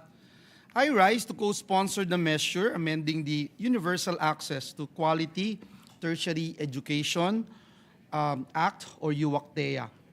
As one of the authors of this proposed bill, we would like to put on record our sincerest thanks and gratitude and congratulate our dear Tita Ganda, Senator Lauren Legarda, our fellow EDCOM 2 Commissioner, for her hard work on this very important piece of legislation.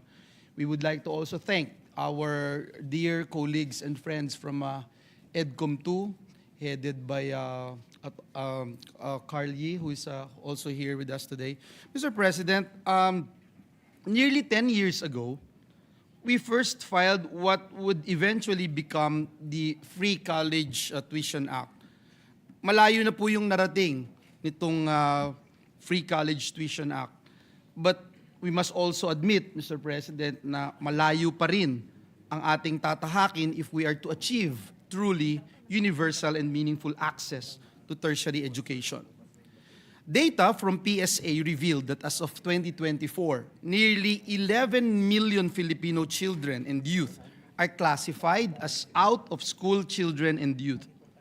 Of this number, Mr. President, an astounding 68.5% belongs to the 20 to 24 years old age group, and 15.6% from the 15 to 19 years old bracket. This means that a significant population of the youth consists of individuals who should be pursuing tertiary education are not attending school. These findings serve as a pressing call to review and strengthen existing education policies to ensure that every student has equitable access to learning opportunities and that no one is left behind. These numbers remind us that access is not just about tuition. It is about completion. It is about persistence. It is about ensuring that economic hardship, geographic limitations, or systemic gaps do not push our youth out of the education system. This particular measure strengthens the Universal Access to Quality Tertiary Education Act by ensuring that free education is not merely nominal, Mr. President, but truly accessible to those who need it most. This measure will, number one, clarify and expand the coverage of school fees to include essential instructional, laboratory, and clinical internship expenses. Number two, institutionalize equity and inclusion in admissions for learners from disadvantaged sectors.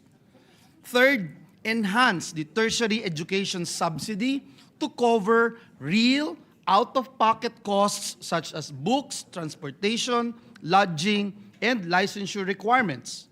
And last but not the least, Mr. President, mandate periodic adjustments to subsidies to keep pace with rising education costs. Mr. President, education remains our nation's greatest equalizer. But for it to truly equalize, it must be accessible, sustainable, and responsive to the realities faced by our students. Thus, Mr. President, we encourage our dear colleagues to support the immediate passage of this measure. Maraming salamat po at pagpalain tayong lahat ng ating Panginoong Diyos. Thank you, Senator Villanueva. Majority Leader. Yes, Mr. President, next to co-sponsor the measure is Senator Pia Cayetano. I move that she be recognized. Is there an objection? Hearing none, Senator Pia Cayetano is recognized.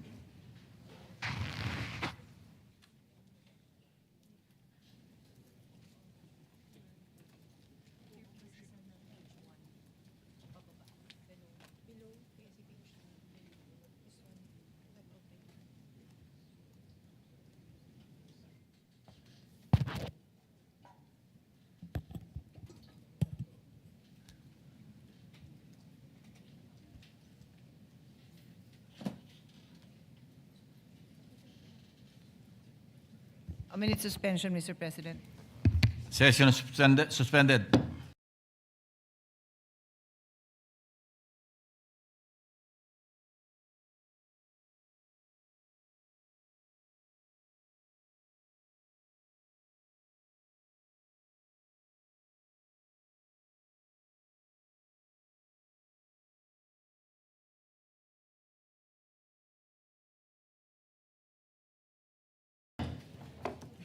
Mr. President, I rise today to co-sponsor Senate Bill number 1894 under Committee Report Number 31. This bill seeks to enhance the Universal Access to Quality Tertiary Education Act.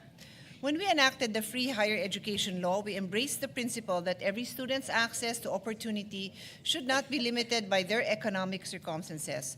Education remains the great equalizer, the bridge that transforms potential into achievement and turns aspiration into opportunity. But experience has taught us that free education alone is not enough. For many Filipino families, especially those living at or below the poverty line, in fact, even those in the lower middle class level, the real barriers to completing tertiary education are the indirect and often hidden costs: transportation, daily subsistence, laboratory fees, clinical internships, and related learning experience fees and other school expenses. These costs quietly accumulate and quietly force many students to stop. EDCOM 2's report released last January 27 shed light on pressing concerns in Philippine education. In higher education, higher attrition rates in tertiary education stand at a disturbing 39% national dropout rate. Alongside this, there has been a significant reduction in the subsidy for tertiary education among the poorest, from 74.24% in 2018 to just 30.74% in 2022. Mr. President, this representation filed Senate Bill number 26, which was considered in this committee report to strengthen the tertiary education subsidy, ensuring that government support goes beyond tuition and truly addresses the cost of completing a degree. I had the privilege of defending the budget of CHED and all the state universities and colleges for 6 years, Mr. President. When I first defended this budget in 2019, the amount for tests was at 40,000 for students going to studying in state universities and colleges, and it was at 60,000 for those studying in private higher education institutions. The reason for this is those who were enrolled in state universities and colleges did not have to pay the tuition anymore, but those going to private higher education institutions had to pay, and therefore they got a bigger tertiary education subsidy. So 40,000 if you're going to a state university and college, 60,000 if you are going to a private education institution. My thoughts, Mr. President, when I was defending this budget is, wow, we are finally going in the right direction. We are finally, truly providing a clear roadmap for our students, the ability for them to go from point A, high school graduate, to point B, college graduate. Then as the years went by, as I said, this representation defended the budget for 6 years. I learned during one of our briefings that the tertiary education subsidy for those going to state universities was cut to 20,000. So instead of receiving 40,000 a year, they receive now 20,000 a year.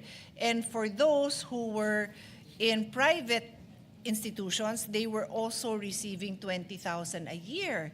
So for most higher education institutions, that's already, the private institutions, that 20,000 a year would barely cover the tuition.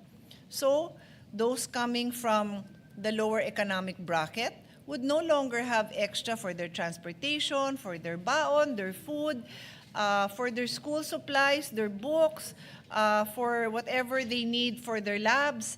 So what happens, Mr. President? At that time, I kept on insisting that we need to see the data. And eventually, the data was revealed that there were so many dropouts, Mr. President, because pinaasa mo, in fact, those who received the 60,000, the next, after a few years, di pa sila tapos, biglang na-cut to 20,000. Can you imagine that?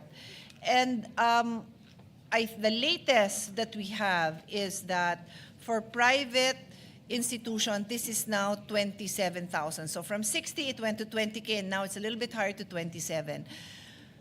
Mr. President, this has been a very disappointing revelation for me as a senator, for me as the budget sponsor, and as an education advocate, I can only appreciate the findings of EDCOM that validate the information that we were receiving, that in fact the dropout rate has become so high. And for many, it is really a financial issue. So this bill, Mr. President, is so important because it now will address these financial gaps.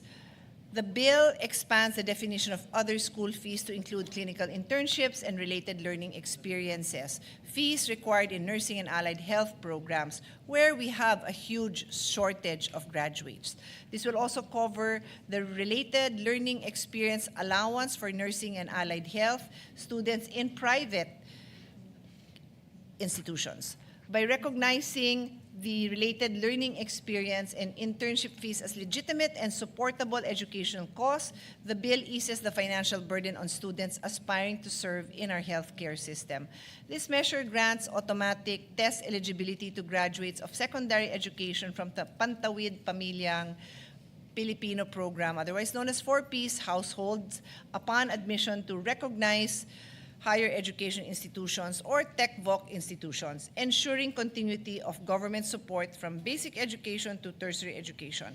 Subject to available funds, remaining test graduates shall be awarded based on household per capita income using the government office poverty assessment system or other verifiable proof of income. This makes the system more targeted, transparent, and equitable. It also ensures continued test support for the prescribed program duration subject to compliance with eligibility requirements. We recognize that not all student journeys are linear. Many working students, breadwinners, and first-generation learners face setbacks beyond their control. Our policies must reflect compassion, flexibility, and realism.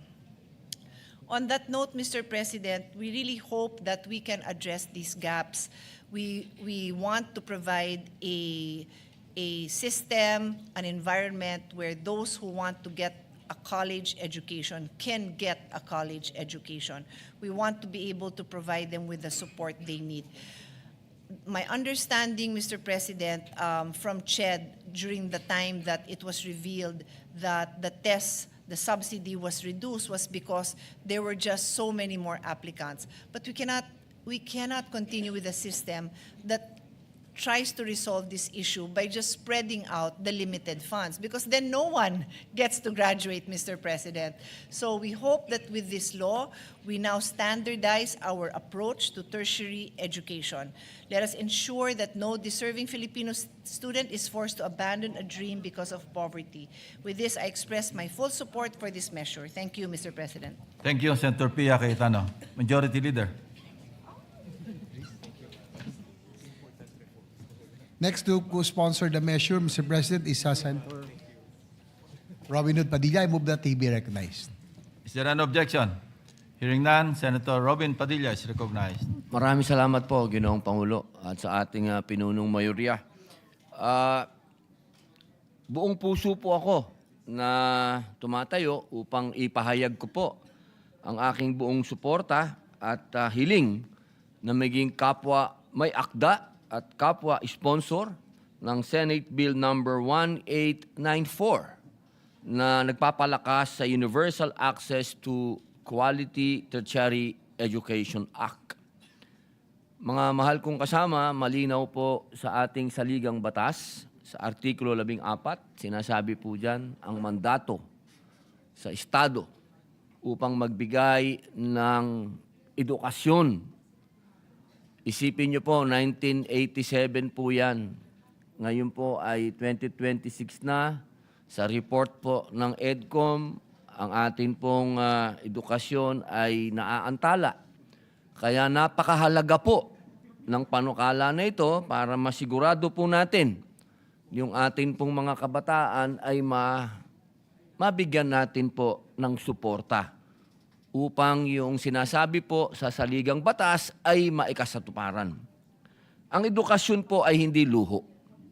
Hindi ito pribilehyo ng iilan. Ito ay karapatan ng bawat kabataang Pilipino. Napakaraming kabataan ang may talino sipag at pangarap. Ngunit kulang ang pagkakataon o walang kakayahang magbayad ng pamasahe, aklat, tirahan at pang-araw-araw na gastusin. Kaya naman po, sinusuportahan ko ang panukalang ito na nagbibigay katiyakan na ang tulong ng pamahalaan ay makararating sa mga tunay na karapat-dapat na benepisyaryo. Kasabay nito, ang pagtatiyak na ang Tertiary Education Subsidy o TES ay sapat at dumarating sa panahon ng pangangailangan. Hindi po naaantala. Mahalaga rin na kinikilala ng panukala ang dagdag na gastusin ng ating mga mag-aaral sa health program sa pamamagitan ng pagsama sa clinical internship at related learning experience fees bilang bahagi ng suportang pinansyal. Sang-ayon po ako sa pagpapatibay ng pananagutan sa paggamit ng pondo ng bayan. Ang bawat pisong inalaan para sa edukasyon ay dapat makarating sa estudyante at magbunga ng kaalaman, kasanayan at dangal na magtataguyod sa ating bansa. Kapag binigyan natin ng pagkakataon ng kabataang Pilipino, hindi lamang natin tinutupad ang kanilang mga individual na pangarap, pinagyayaman din natin ang ating ekonomiya, pinapalakas ang ating sistemang pangkalusugan at pinatitibay ang pundasyon ng pambansang kaunlaran. Kaya naman po, aking kinikilala at pinasasalamatan ang sponsor ng panukalang ito, ang ina ng kalikasan sa Senado, Senadora Loren Legarda, sa patuloy niyang pagsusulong ng mga hakbang na nagbibigay pag-asa at direksyon sa kabataan. Nais ko rin pong maging may akda at katuwang sa pagsusulong ng panukalang ito. Maraming salamat po. Thank you, Senator Padilla. Majority Leader. Yes, Mr. President, next to co-sponsor the measure is Senator Risa Ontiveros. I move that she be recognized. Is there an objection? Senator Risa Ontiveros is recognized.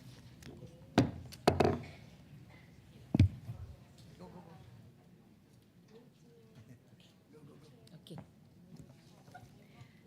Salamat po, Mr. President. Mr. President, my dear colleagues, magandang hapon po. I rise to manifest my intention to co-sponsor the measure enhancing the Universal Access to Quality Tertiary Education Act. The UACTE Act has transformed millions of lives by allowing students to study tuition-free in our state and local universities and colleges, and by providing financial assistance to learners in both public and private institutions.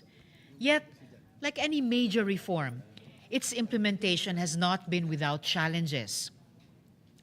As one of the authors of the proposed measure enhancing UACTE, I express my sincere appreciation to the chairperson of the Senate Committee on Higher Technical and Vocational Education, Senator Loren Legarda, for her steadfast leadership in advancing crucial reforms.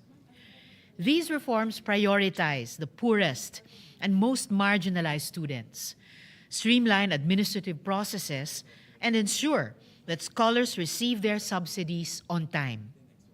Since 2022, hundreds of UNIFAS CHED scholars have come to my office to report delays in their financial assistance, as well as allegations of ghost scholars and corruption. We have heard painful stories of students forced to drop out because their subsidies did not arrive when needed.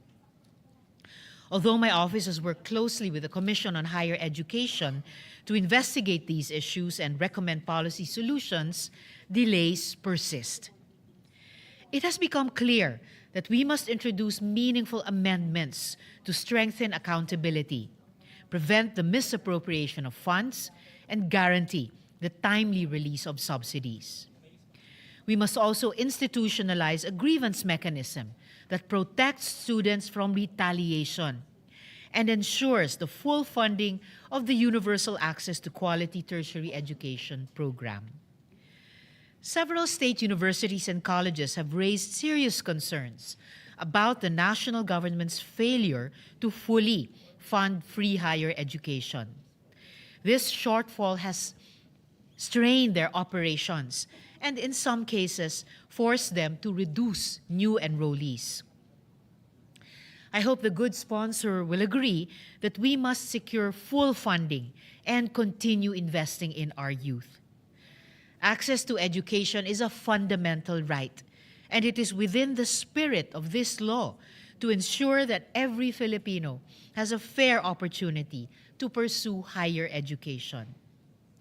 Mr. President, this measure is truly transformative in expanding access to higher education, especially with the necessary reforms to strengthen its implementation. I urge my colleagues to support this proposal. These reforms are essential to ensure that more students benefit from free higher education and that no one is left behind because of delayed subsidies. I commend the good sponsor for her determination in advancing this measure to promote accountability, transparency, and efficiency. For these reasons, Mr. President, I manifest my co-sponsorship of this measure. Marami pong salamat. Thank you, Senator Risa Hontiveros. Majority Leader. Yes, Mr. President, next to co-sponsor supposed to be Senator Bongo, but he's still in the lounge. So this representation would like to give my co-sponsorship speech. Senator JB Herceto is recognized. Mr. President, dear colleagues, good afternoon. I rise today to express my full support for the passage of this important measure that seeks to strengthen and expand our Universal Access to Quality Tertiary Education Act, Senate Bill number 1894 under Committee Report number 31. This bill recognizes a simple but powerful truth. Access to higher education should not be determined by geography, income, or circumstance. During my time as mayor of San Juan, I personally saw the value of bringing higher education closer to our communities. We established the PUP San Juan campus under our administration to give our youth a chance to pursue their dreams without having to leave our city, without the burden of additional costs, and without the emotional strain of studying far from home. Mr. President, up to this very day, this is one project that I'm most proud of as a public servant. At the local level, ramdam na ramdam mo ang epekto ng ganitong mga hakbang. You see the faces behind the policy. You meet the students who are the first in their families to enter college. You hear from parents who finally feel that education is within reach. We continue to be proud of this investment we made for the youth of San Juan. Today, PUP San Juan City Campus, which we started as a locally funded campus in 2008, is now an autonomous institution by virtue of Republic Act number 11348 and continues to grow and develop as a higher learning institution. But while access to higher education institutions can be created and sustained locally for LGUs that have the financial capacity, tulad ng ginawa natin sa San Juan during our time, sustaining quality education requires strong national support, infrastructure, faculty development, student assistance, and long-term funding mechanisms cannot rest on local governments alone. Achieving meaningful progress in this endeavor requires a strong and committed partnership between national policymaking and effective local implementation. This is why this measure is both timely and necessary. We commend the Chair of the Committee on Higher Education along with our fellow education champions in this chamber for strengthening this measure and making it truly inclusive by broadening the definition of learners from disadvantaged backgrounds.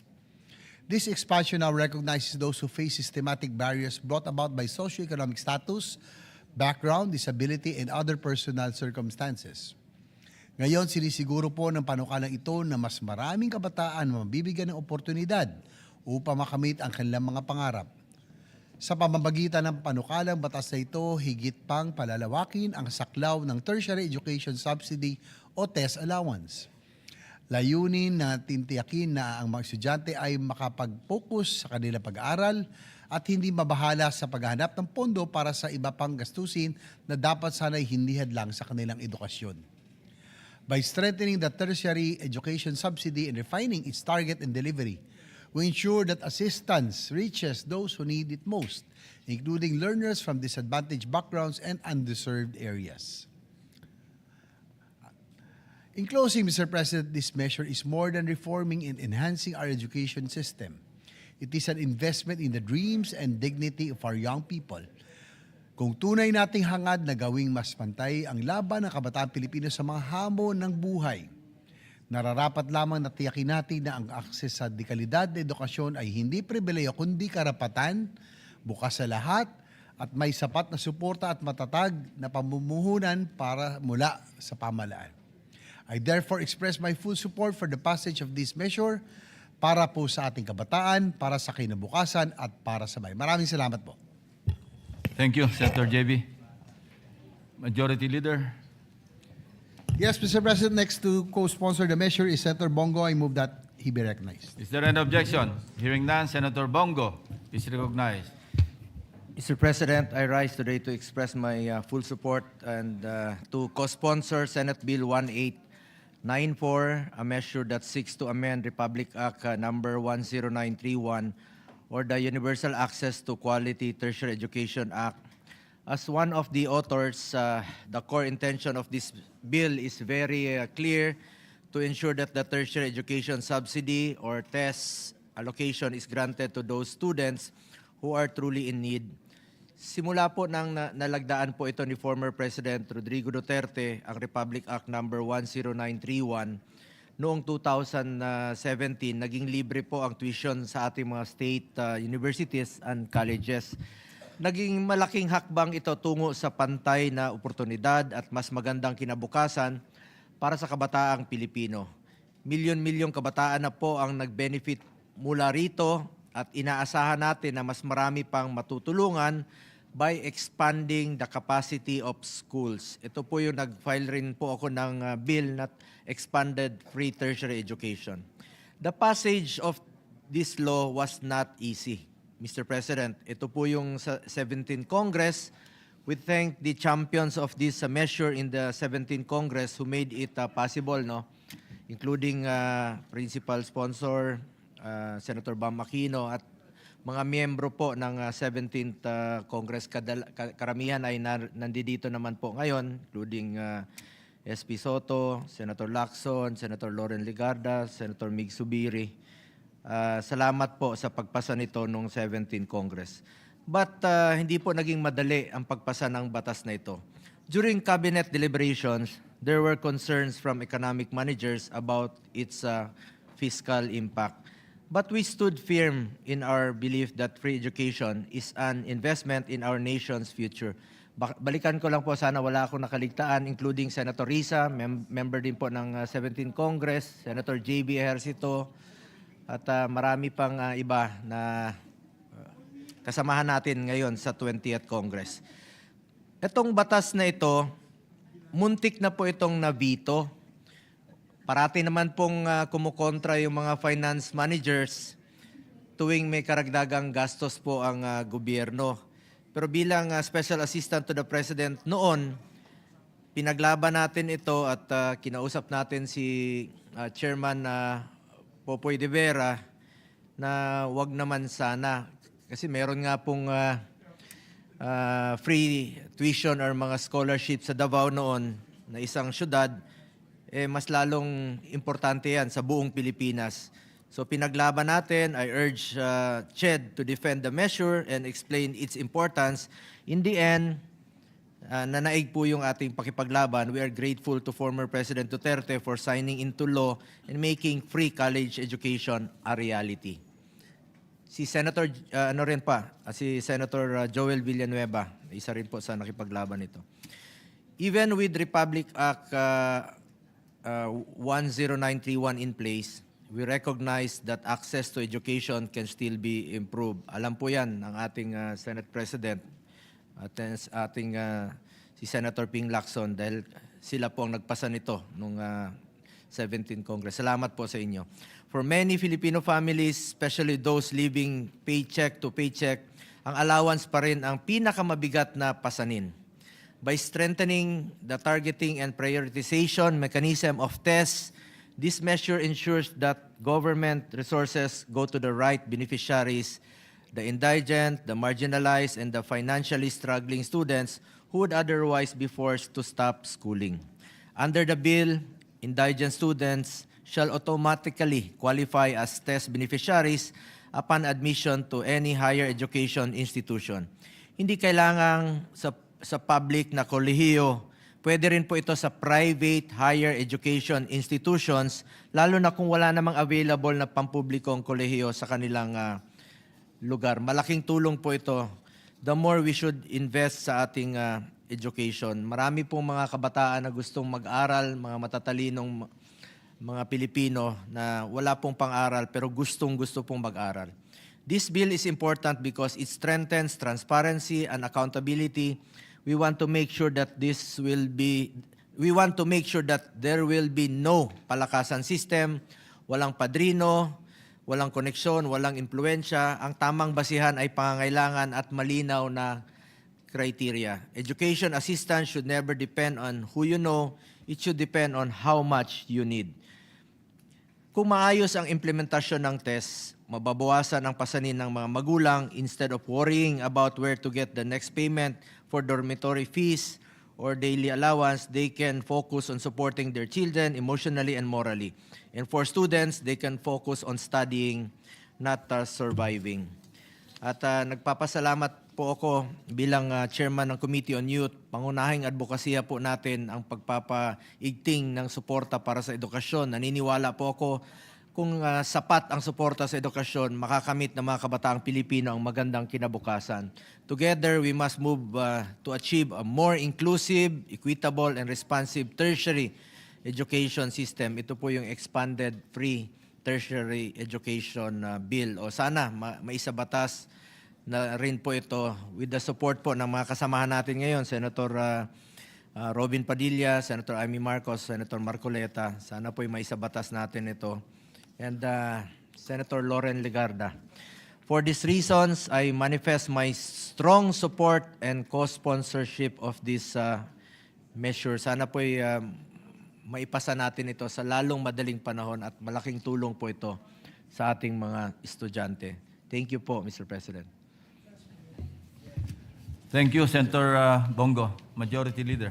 Thank you, Mr. President. Mr. President, Senator Jingo Estrada would like to insert his co-sponsorship speech on Senate Bill number 1894 for the record. So inserted into the records. And Mr. President, also for the record, we were all together when we pushed itong libreng tertiary education nung panon ni President Digong Duterte. And I just want to put on record, and I don't want to lie when I say this, is that nung pinasa po niya yan, kasi hindi pa niya napirmahan, maraming naglalabi na huwag ipasa yan. Hindi ko na babanggitin kung sino, pero may naglalabi, puro mga finance sector ng budget ng gobyerno. Finance. Sabi nila, walang perang gobyerno para sa free tertiary education. Pero pinirmahan pa rin ng presidente. Ako'y umiyak. I was on my way to the airport. I was in a van in Cebu. And when I heard that he signed it, sumigaw din po ako and napaiyak po ako dahil I said, wow, this is a landmark measure. I think this is a landmark measure for the presidency of then President Digong Duterte. Napaiyak po ako sa tuwa. So because I didn't think that, alam mo, pag dinitiktahan ka po ng mga cabinet members na wag ipasa, i-veto, he stood his ground and he signed it. So Totoo po yun, Mr. we have President. to thank the President for that, no matter what. Senator Migs, maraming salamat. Pinaglaban mo rin po ito nung panahon ni dating Pangulong Duterte. Totoo po yun, muntik na talagang na-veto yun. Yes. At hindi na tuloy. Isa ka sa nakipaglaban ng batas na ito. At marami pong nakikinabang ng mga estudyante. Gabi na yon, nandiyan na yung for veto. Yes. Tinawagan ko si Chair Popoy, sabi ko sumulat ka kay former President Duterte, inabot natin yung sulat at kinabukasan, okay naman po, nagbago po ang isip. Usually, kumukontra talaga ang mga finance manager. But you stood your ground and alam ni Pangulong Duterte napakahalaga po ng edukasyon ng ating mga kabataan. Salamat rin po sa ating Majority Floor Leader, Senator Mig Zubiri. I'll never forget that day. Kasi kasama ko po yung staff ko, na yung kaibigan ko taga Cebu, anak ni Senator Herrera, Boy Herrera, si Ernest Herrera. Nagtataka siya, bakit ako umiiyak? Sabi ko, naiyak ako sa tuwa. I had tears talaga because I really thought that ito na ang pagkakataon ng ating mga kababayan ay magkaroon na ng libreng grade school, high school, college. Wala na pong excuse. Ibig sabihin, wala na po kayong masabing na dahil sa kahirapan, di kayo makapag-eskwela. Ito na po ang pagkakataon. Di ba? Yan ang sinabi ni, maraming nagsasabi, I think even the great Jose Rizal, where education is the key to poverty, di ba? To eradicating poverty. And so, I just wanted to put that on record because I know at the time, a lot of people were lobbying to veto it, but the President still signed it. So, Mr. President, to allow our colleagues to study the measure further, I move that we suspend consideration of the same. An objection?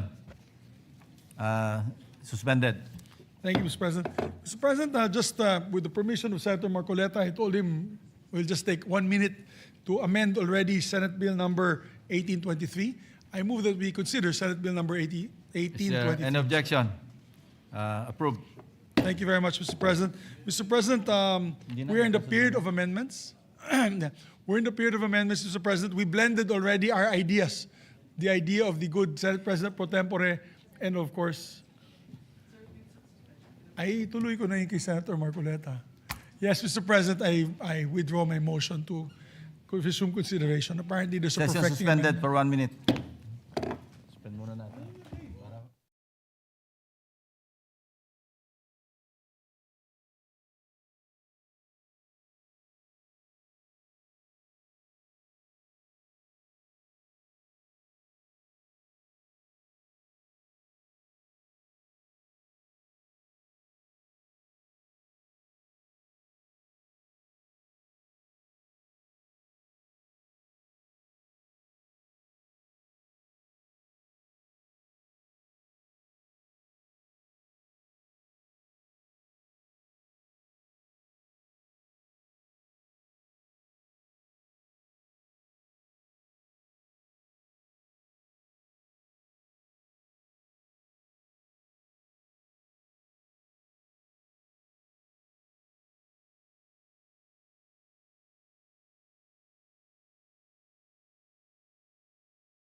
consider Senate Bill number 1823 for amendments, Mr. President.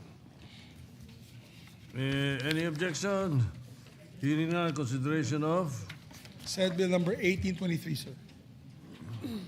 1823. It's in order.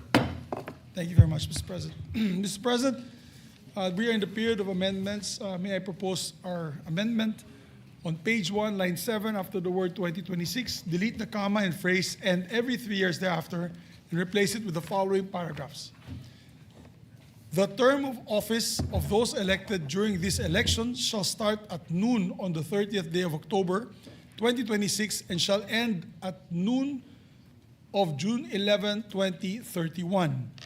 Beginning 2031 for the purpose of synchronizing the Bangsamoro elections with the national and local elections, comma, the regular elections for the Bangsamoro government shall be held on the second Monday of May 2031 and every 3 years thereafter. Period.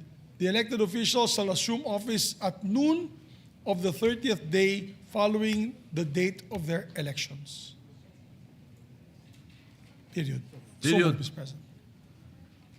All right. Is that it?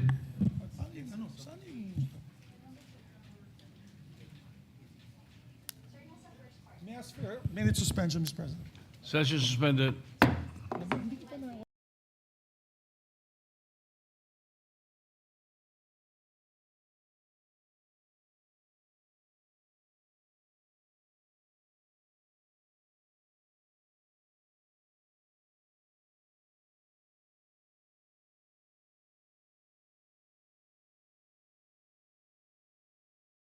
Just for the record, the date of the second Monday of September 2026 is already in the original paragraph. That was not touched, Mr. President. So we just added this line for clarification on the synchronization of their elections, Mr. President. All right. Subject to style. Subject to style, Mr. President. Any objection?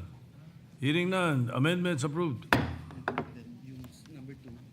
The second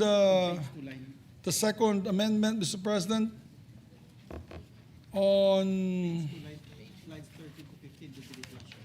page 2, lines 13 to 15, delete the entire section 5 and renumber the succeeding sections accordingly.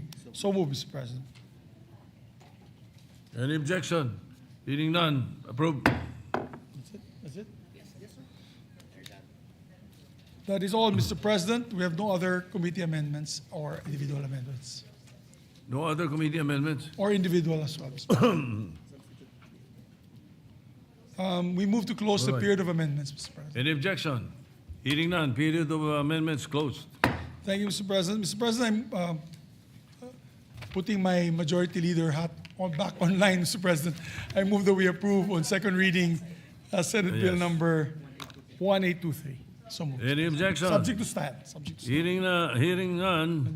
Senate Bill 1823 under Committee Report 29 is hereby approved on second reading. Thank you very much, Mr. President. Sa aking mga kasamahan din. Salamat po. Thank you.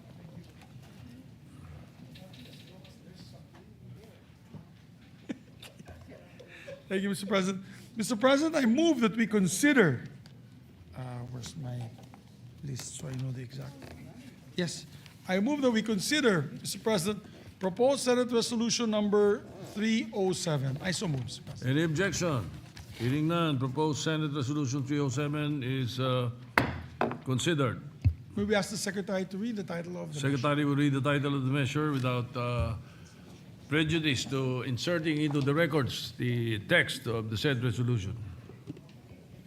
Resolution expressing the sense of the Senate of the Philippines to protect all Filipinos against extraordinary rendition and guarantee them a reasonable time prior to their surrender by or extradition from the Philippines to seek redress from the courts in the way of legal remedies.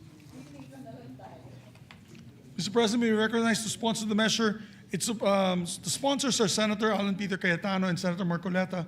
Our distinguished minority floor leader is not feeling well today, Mr. President. So may we recognize to sponsor the measure Senator Rodante Marcoleta, Mr. President. Senator Dante Marcoleta is recognized to sponsor the resolution.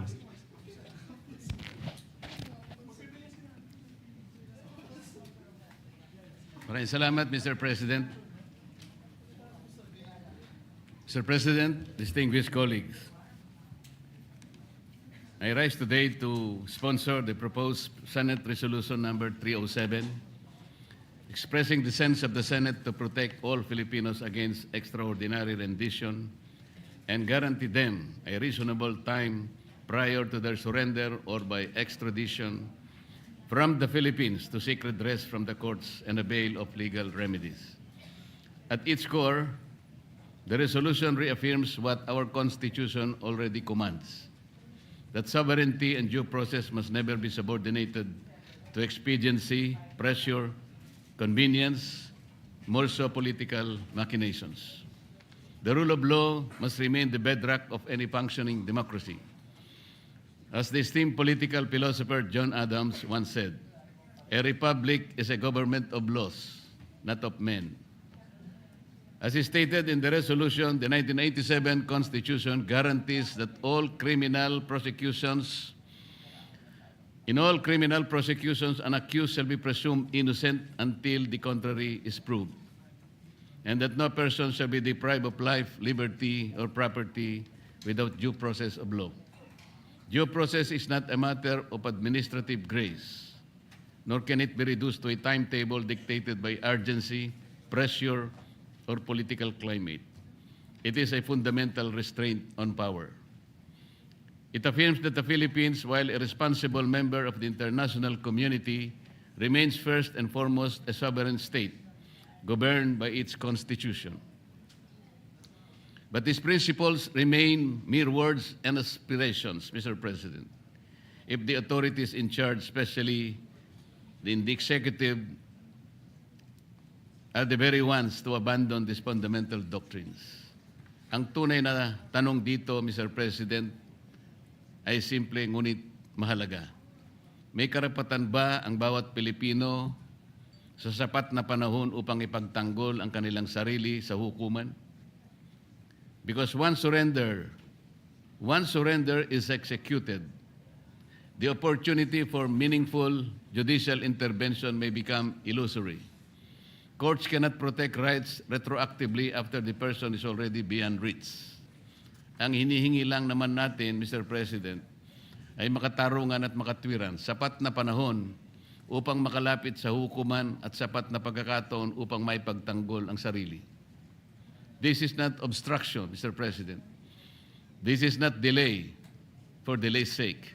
This is the minimum requirement of constitutional fairness. Justice to be legitimate must be both firm and fair. And fairness demands that before the irreversible act of surrender, the any Filipino citizen, be allowed to invoke the protection of Philippine courts. This is not a defiance of international law, Mr. President. This is fidelity to the Constitution. Mr. President, the issue before us transcends personalities. It is not solely about former President Rodrigo Duterte, nor is it limited to the present controversy involving the International Criminal Court. What is truly at stake is the enduring protection of every Filipino, his constitutional rights whenever the tentacles of international prosecution touch our domestic sovereignty. This resolution does not obstruct justice. It does not shield wrongdoing.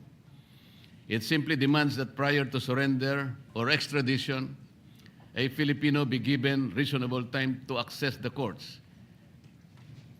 Is this not the very essence of due process, Mr. President? Even under our extradition laws involving bilateral treaties, we do not simply hand over individuals overnight. There are hearings, there are remedies, there is judicial scrutiny. Why should surrender to an international tribunal be treated with less caution than extradition to another state? We have on record an existing Article 98 agreement between the Philippines and the United States, entered into force in 2003. This agreement is not obscure, nor it is accidental. It reflects a deliberate policy choice that the surrender of nationals, officials, and personnel to international tribunals of the U.S. is not automatic but conditioned upon state consent and the primacy of domestic jurisdiction.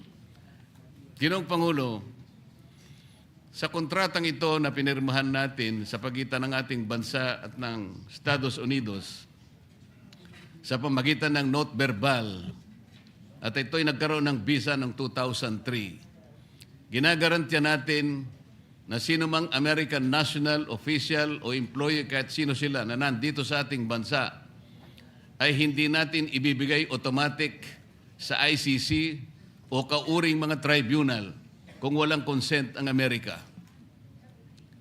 Dito lamang, Mr. President, masusukat natin ang pagpapahalaga natin sa karapatan ng isang mamamayan, Pilipino man o hindi. Kung pwede nating proteksyonan ang mga banyaga na nakatira sa ating bansa at tayo gumarantya sa pamagitan ng ating pakikipagkontrata sa kanila, di ba mas lalong bigyan natin ang pagpapahalaga ang sarili nating mamamayan, Mr. President? Mr. President, the Philippines is willing and able to prosecute crimes for humanity. First, it has criminalized crimes against humanity under Republic Act 9851. The Supreme Court has designated special courts to try cases under this law. It has designed new writs to facilitate investigation, prosecution, such as the writ of amparo and the protection of witnesses and victims. There are government agencies funded and manned to investigate crimes under this law. Isinama pa dito, Ginoong Pangulo, ang Human Rights Commission, ang Department of Justice, at lahat ng mga hukom ay binibigyan po ng panahon na kakailangan nila mag-training sila upang sa ganun may sagawa ang pagpapatupad ng batas na ito na ginawa mismo ng ating legislature. Our willingness and preparedness to prosecute crimes against humanity was recently expressed by the Philippine Permanent Mission to the United Nations in its commentary dated April 12, 2023 on the revision of the definition of crimes against humanity. Mr. President, our government reiterated that under our law, our national law, the Philippines shall exercise jurisdiction over persons, whether military or civilian, suspected or accused, or other crimes against humanity, regardless of where the crime is committed, provided any of the following conditions is met. The accused is our citizen. The accused, regardless of citizenship or residence, is present in the Philippines, and the accused has committed the said crime against a Filipino citizen. Our government also agreed to competent authorities that its competent authorities shall proceed to investigate whenever there is reasonable ground to believe that acts constituting crimes against humanity have been committed in any territory under its jurisdiction. This is a clear assertion of the principle of complementarity that should rule out an extraordinary rendition of a Filipino citizen to the ICC. Mr. President, let me emphasize that our law, Republic Act 9851, acquires primary jurisdiction to crimes against humanity. Preparado po tayo. The last time I checked, the Supreme Court has not made any declaration that it is unwilling, or it is incapable, or it is unable to hear cases within our country. As a matter of fact, the law is prepared, and all the instrumentalities and agencies concerned in the prosecution and litigation of cases against humanity and similar crimes. Preparado po ang ating bansa, ang ating korte, even our prosecutor services. Preparado. Sa makatwid, the primary jurisdiction rests in our country. Complementarity will only come in kung wala na po tayong kakayahan. na isagawa ang nararapat para akusahan, ilitigate ang lahat ng mga kasong sinasaad sa ating batas. So paano po papasok? Bakit po bigla na lamang nakukunin halimbawa ang isang mamamayan natin nang hindi natin ginagawa ang katungkulan sa ilalim ng batas na ginawa natin? Republic Act 9851 has not been repealed so far, Mr. President. It is active. Bakit hindi po ginagamit ito? Bakit meron pong potential threat na dalawa sa ating mga kasama sa institusyong ito, Mr. President?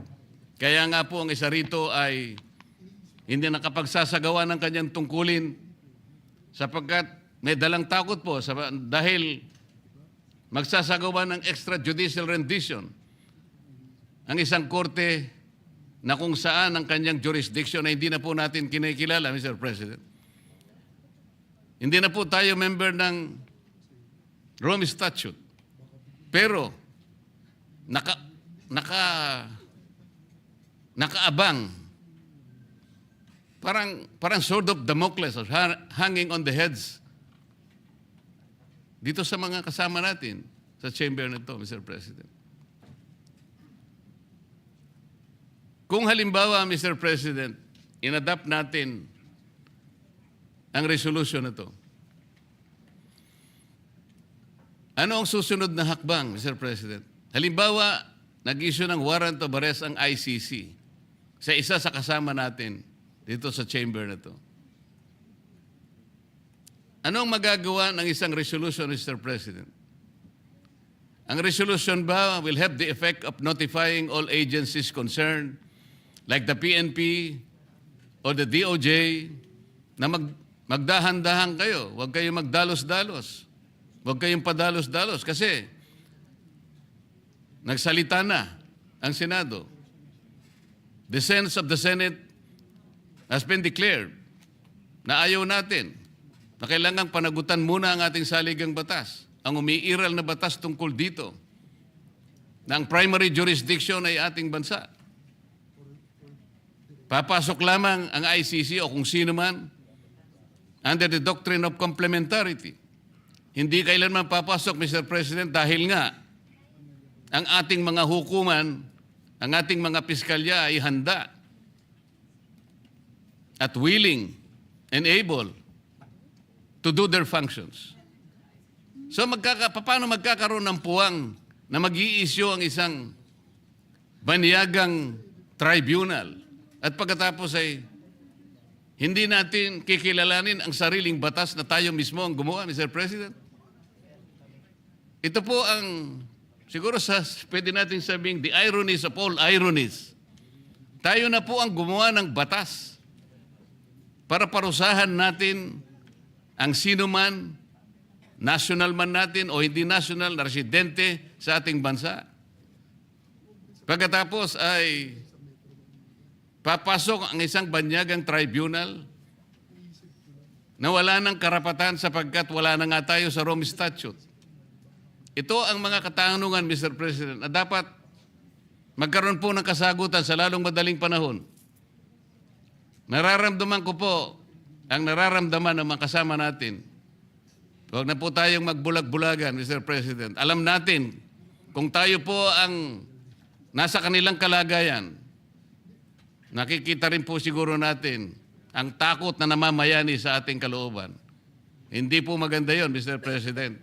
Kaya po kailangan nating sigurong pagsikapan, ayusin ang mga bagay na may kinalaman sa problemang ito para sa ganon matiwasay nating magawa ang ating mga gawain at sagutin sa ating mamayan. Maraming salamat po, Mr. President. Majority Leader. Sino gusto mag-sponsor? May recognize our distinguished colleague, Mr. President, Senator Amy Marcos. Senator Amy Marcos is recognized. Thank you very much, Mr. President, Majority Leader. Esteemed colleagues of the Philippine Senate, good afternoon. I rise to co-sponsor with Senator Marcoleta and Senator Cayetano the proposed Senate Resolution 307 entitled Resolution Expressing the Sense of the Senate of the Philippines to Protect All Filipinos Against Extraordinary Rendition and Guarantee them a reasonable time prior to their surrender by or extradition from the Philippines to seek redress from the courts and avail of legal remedies. Ang hustisya na ipinapataw ng dayuhan ay hindi hustisya. Ito ang pagpapahiya. Ito ay pang-aalipin. At mga kababayan ko, hindi tayo alipin. Tayo ay Pilipino. At kung Pilipino ka, hindi ka susuko at hindi mo isusuko ang kapwa mong Pilipino, hindi mo isusuko ang iyong pagiging Pilipino. Almost 1 year ago, on that fateful day of 11 March 2025, the Philippine government, acting in coordination with the International Criminal Court, a tribunal whose jurisdiction the Philippines has long and consistently denied, caused the arrest of former President Rodrigo Roa Duterte without a warrant issued by any Philippine court. Not content with effecting that arrest, absent any local judicial authority, the government then transported him to The Hague, thereby completing what can only be described as an extrajudicial rendition. Ganito ang nangyari kay Rodrigo Duterte sa kamay ng mga dayuhan na para bang wala siyang sariling bayan, na para bang wala tayong kakayahang humusga sa sarili nating bansa. Mga kababayan, kung may anak kang nasa panganib, ipapasa mo ba siya sa kamay ng iba? Kung may kaibigan kang pinararatangan, hahayaan mo bang ibang tao ang humusga sa kanya habang nakatali ang kanyang kamay at wala siyang laban? Kung ang iyong ama, matanda na at may sakit, ay kinakaladkad palabas ng inyong sariling tahanan, manunood ka na lang ba at walang gagawin? Today, we are confronted with the prospect that the same course of action may once again be undertaken. If we are to remain faithful to our oath to preserve and defend the Constitution, we cannot allow this to pass without clarity, without principle, without constitutional fidelity. During the 19th Congress, your Senate Committee on Foreign Relations conducted extensive hearings into the executive's actions. From the testimony of respected and constitutional authorities, including retired Supreme Court Justice Adolfo Ascuna, a member and author of the 1987 Constitutional Commission, and the constitutional law scholar, Attorney Alexis Medina, two propositions emerged with unmistakable clarity. First, the judicial intervention by Philippine courts is indispensable before the government may arrest a Filipino citizen within our territory and transport him to another jurisdiction. Second, any Filipino citizen arrested in this country without local judicial proceedings retains the right to seek redress before Philippine courts. These are not technicalities. These are constitutional imperatives repeated time and again. And no degree of legal engineering, of semantic maneuvering, or strained interpretation should be permitted to circumvent these constitutional guarantees.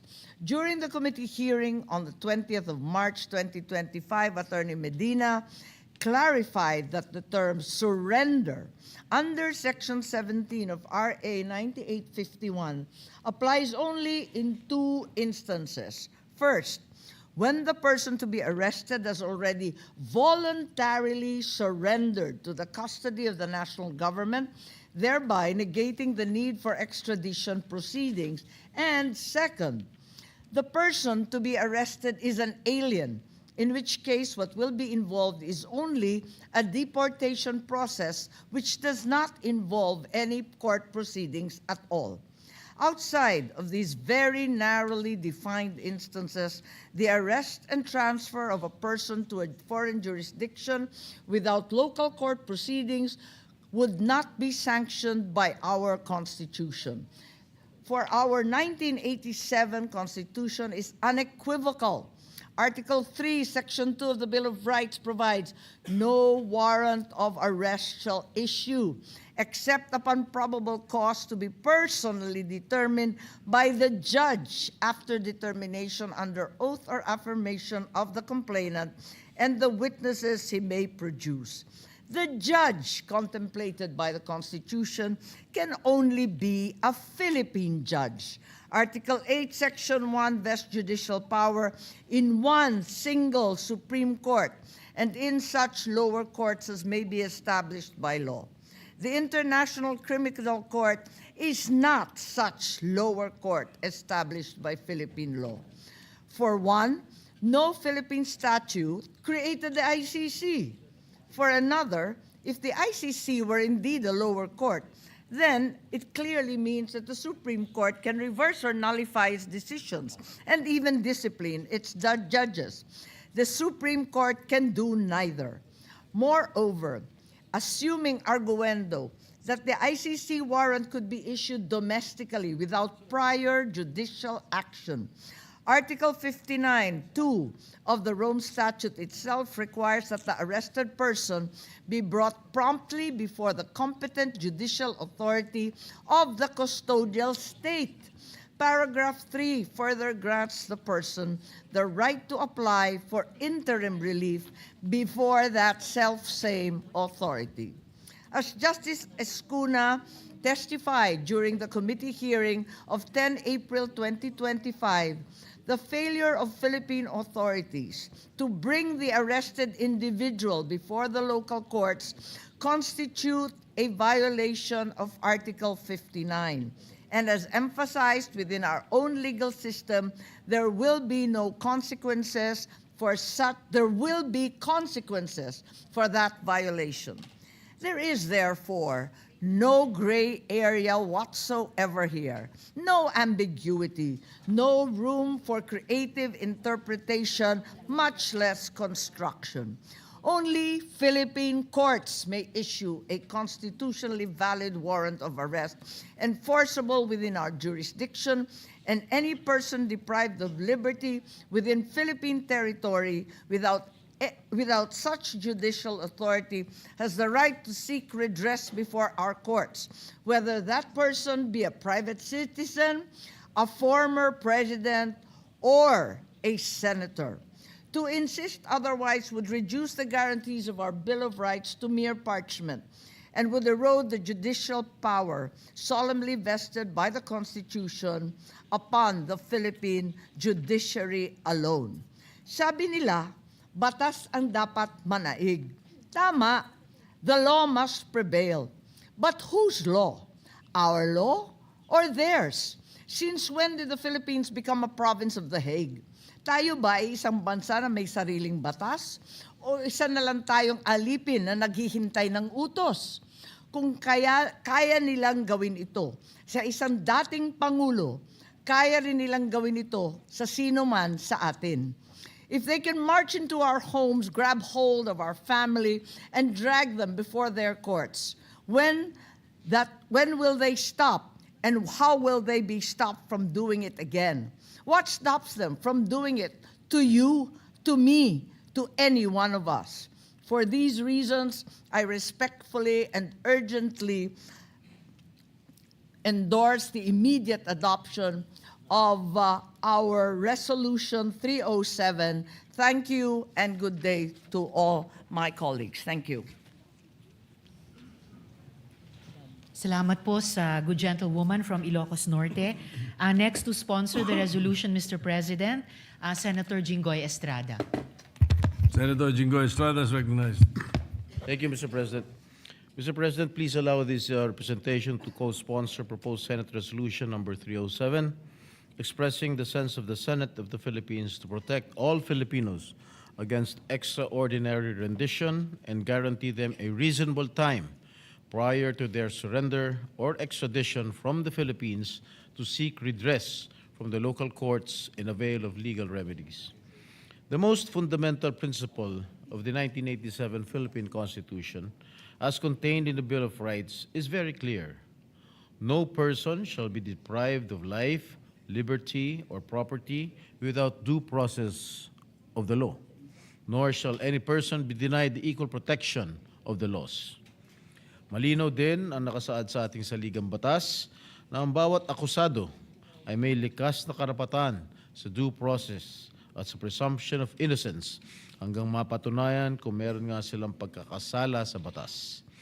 Hindi natin maaaring isantabi ang ating sariling mga korte at ang soberanya ng ating bansa sa harap ng anumang international na proseso.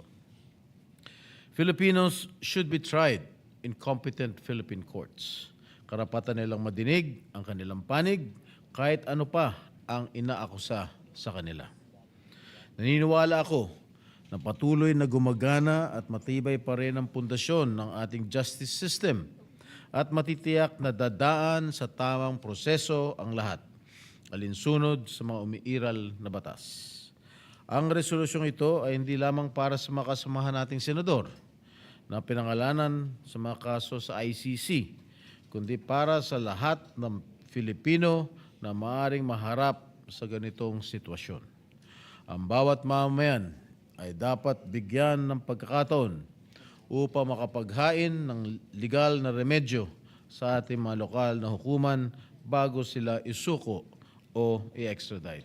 Maraming salamat po, Ginoong Pangulo. Majority Leader. Salamat po sa good gentleman mula sa San Juan. Next to co-sponsor, proposed Senate Resolution 307, Mr. President, Senator Christopher Bongo. Senator Christopher Bongo is recognized.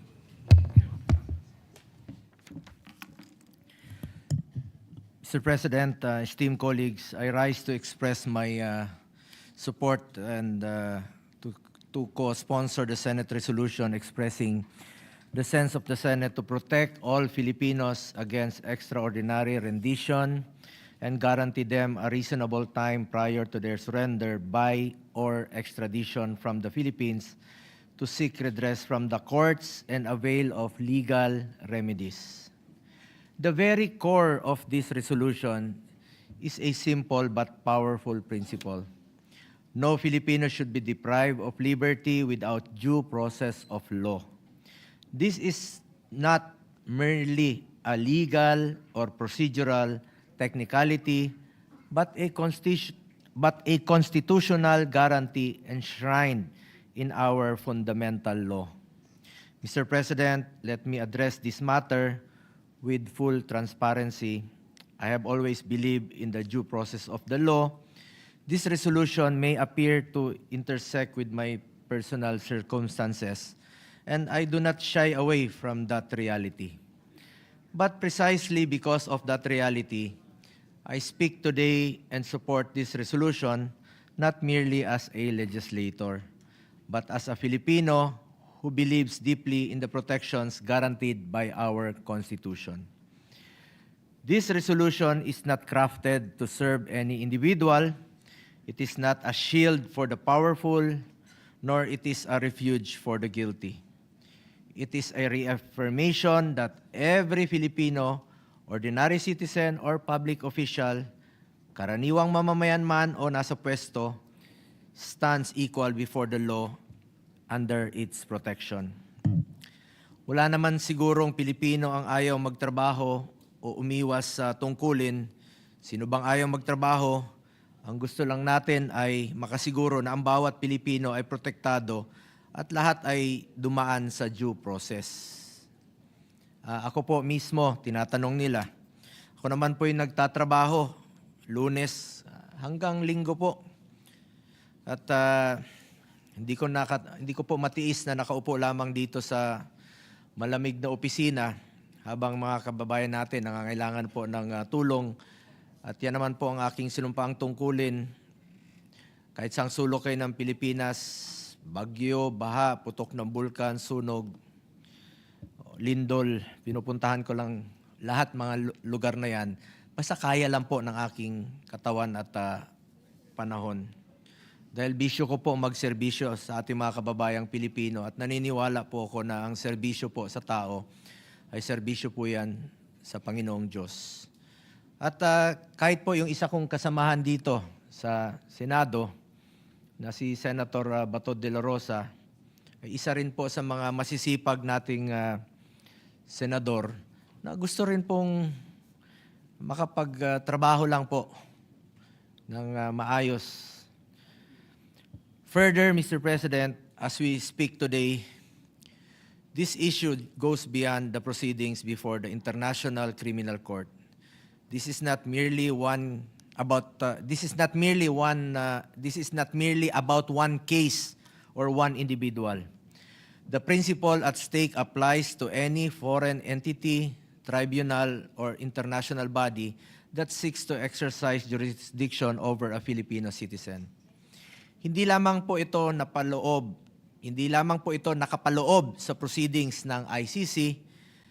The same standard must apply to any foreign tribunal or authority issuing orders that may result in the transfer of a Filipino to another country for investigation or prosecution. Before any Filipino is brought outside our jurisdiction and subjected to foreign processes, there must be first strict compliance with our Constitution, our laws, and the fundamental requirement of due process. Bakit natin papayagan na manghimasok ang foreign tribunal without passing through local courts? Huwag naman sana po tayong pumayag ng ganon.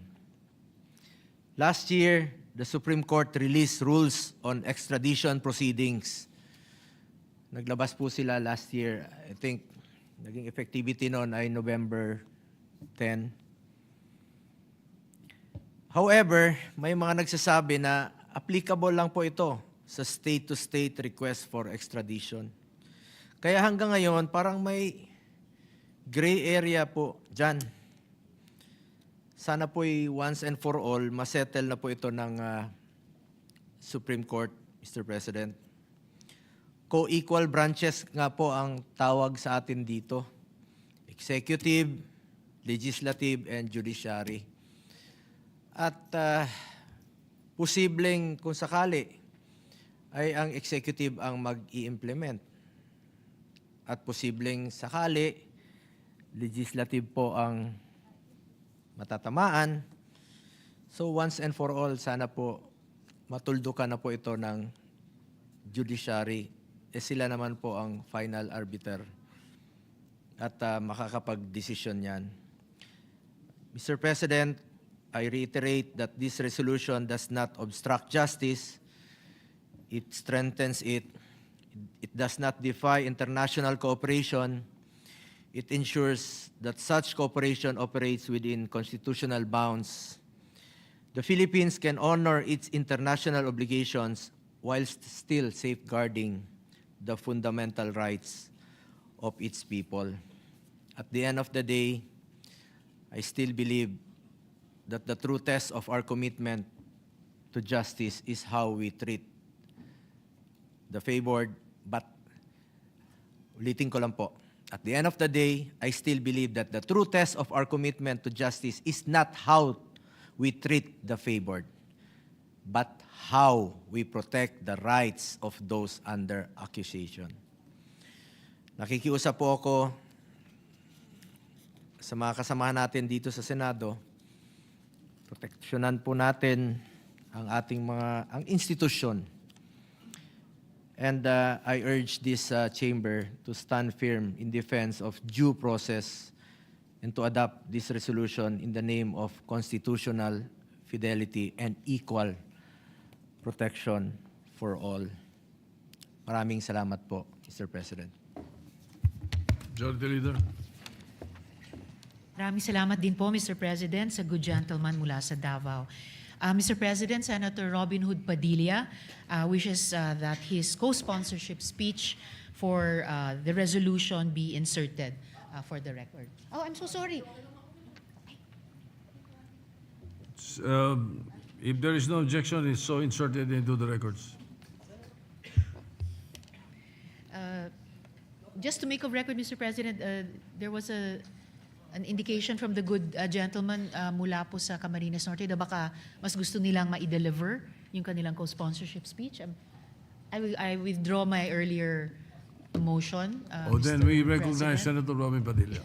Salamat po, Mr. Maraming President. salamat po, Ginoong Pangulo, at sa ating pinunong mayorya, sa ating pong kasama, Senator Risa Ontiveros.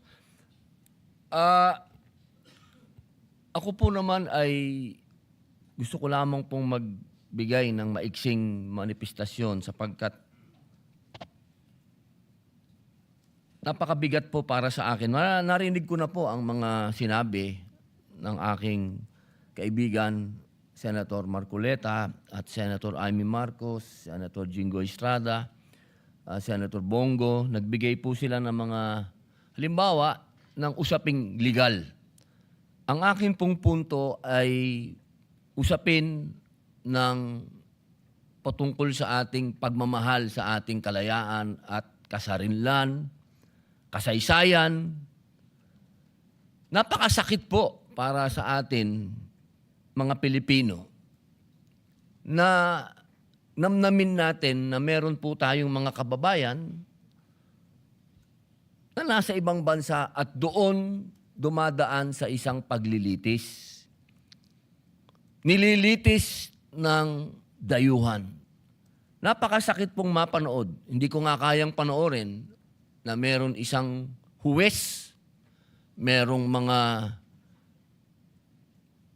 abogadong prosecutor, iba't ibang lahi, na kababayan natin ang gusto nilang bigyan ng paghuhusga. Ang akin pong hiling, ako naman isang ayon, meron tayong mga treaties. Totoo po yan. Bahagi tayo ng pandaigdigang komunidad.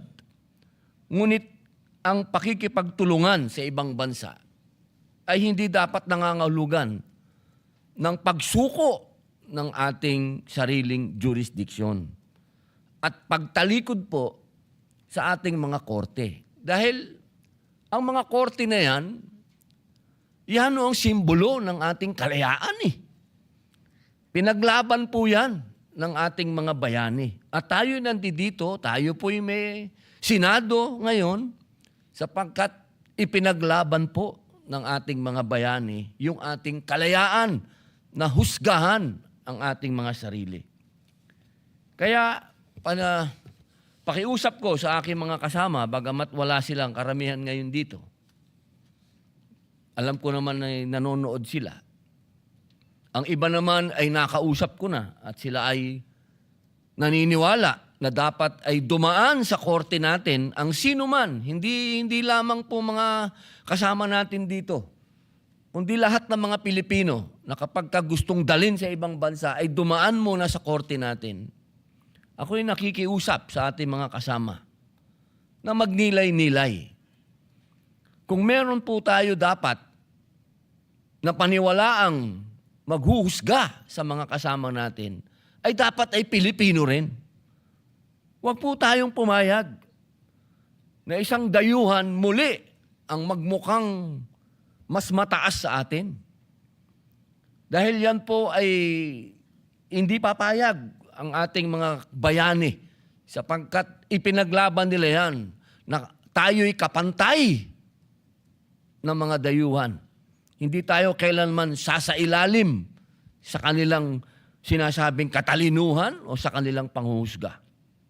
Kaya po mga kasama, ang sinasabi po natin, bago po sana natin isuko ang isang Pilipino sa ibang jurisdiction, tiyakin muna po natin na mabigyan siya ng sapat na panahon at pagkakataon upang dumulog sa sariling korte ng kanyang bayan. Maraming salamat po, Ginoong Pangulo. Majority Leader. Maraming salamat, mahal na Pangulo. With that, there will be one more sponsor, or there will be few of our colleagues will sponsor the measure, like our distinguished Minority Floor Leader, but he requested if he can sponsor it tomorrow, Mr. President. So with that, I move to suspend consideration of the same. Of the measure. Objection. Hearing na consideration of the measure suspended. Mr. President, I move to change the primary. We'll just do some housekeeping, Mr. President. I move that we change the primary committee referral of Senate Bill number 1544, an act renewing another 25 years franchise granted to Central Mindanao University from the Committee on Rules to the Committee on Public Services. I so move, Mr. President. Any objection? Hearing none, Committee on Public Services. Is, Thank you very much, Mr. President. So transferred. Yep. Thank you very much, Mr. President. Mr. President, without no other matters to take up, I move that we adjourn the session until 3 o'clock in the afternoon of Wednesday, February 25, 2026. Thank you very Hearing much. no Mr. objection, the session is adjourned until 3 o'clock in the afternoon of Wednesday, February 25, 2026.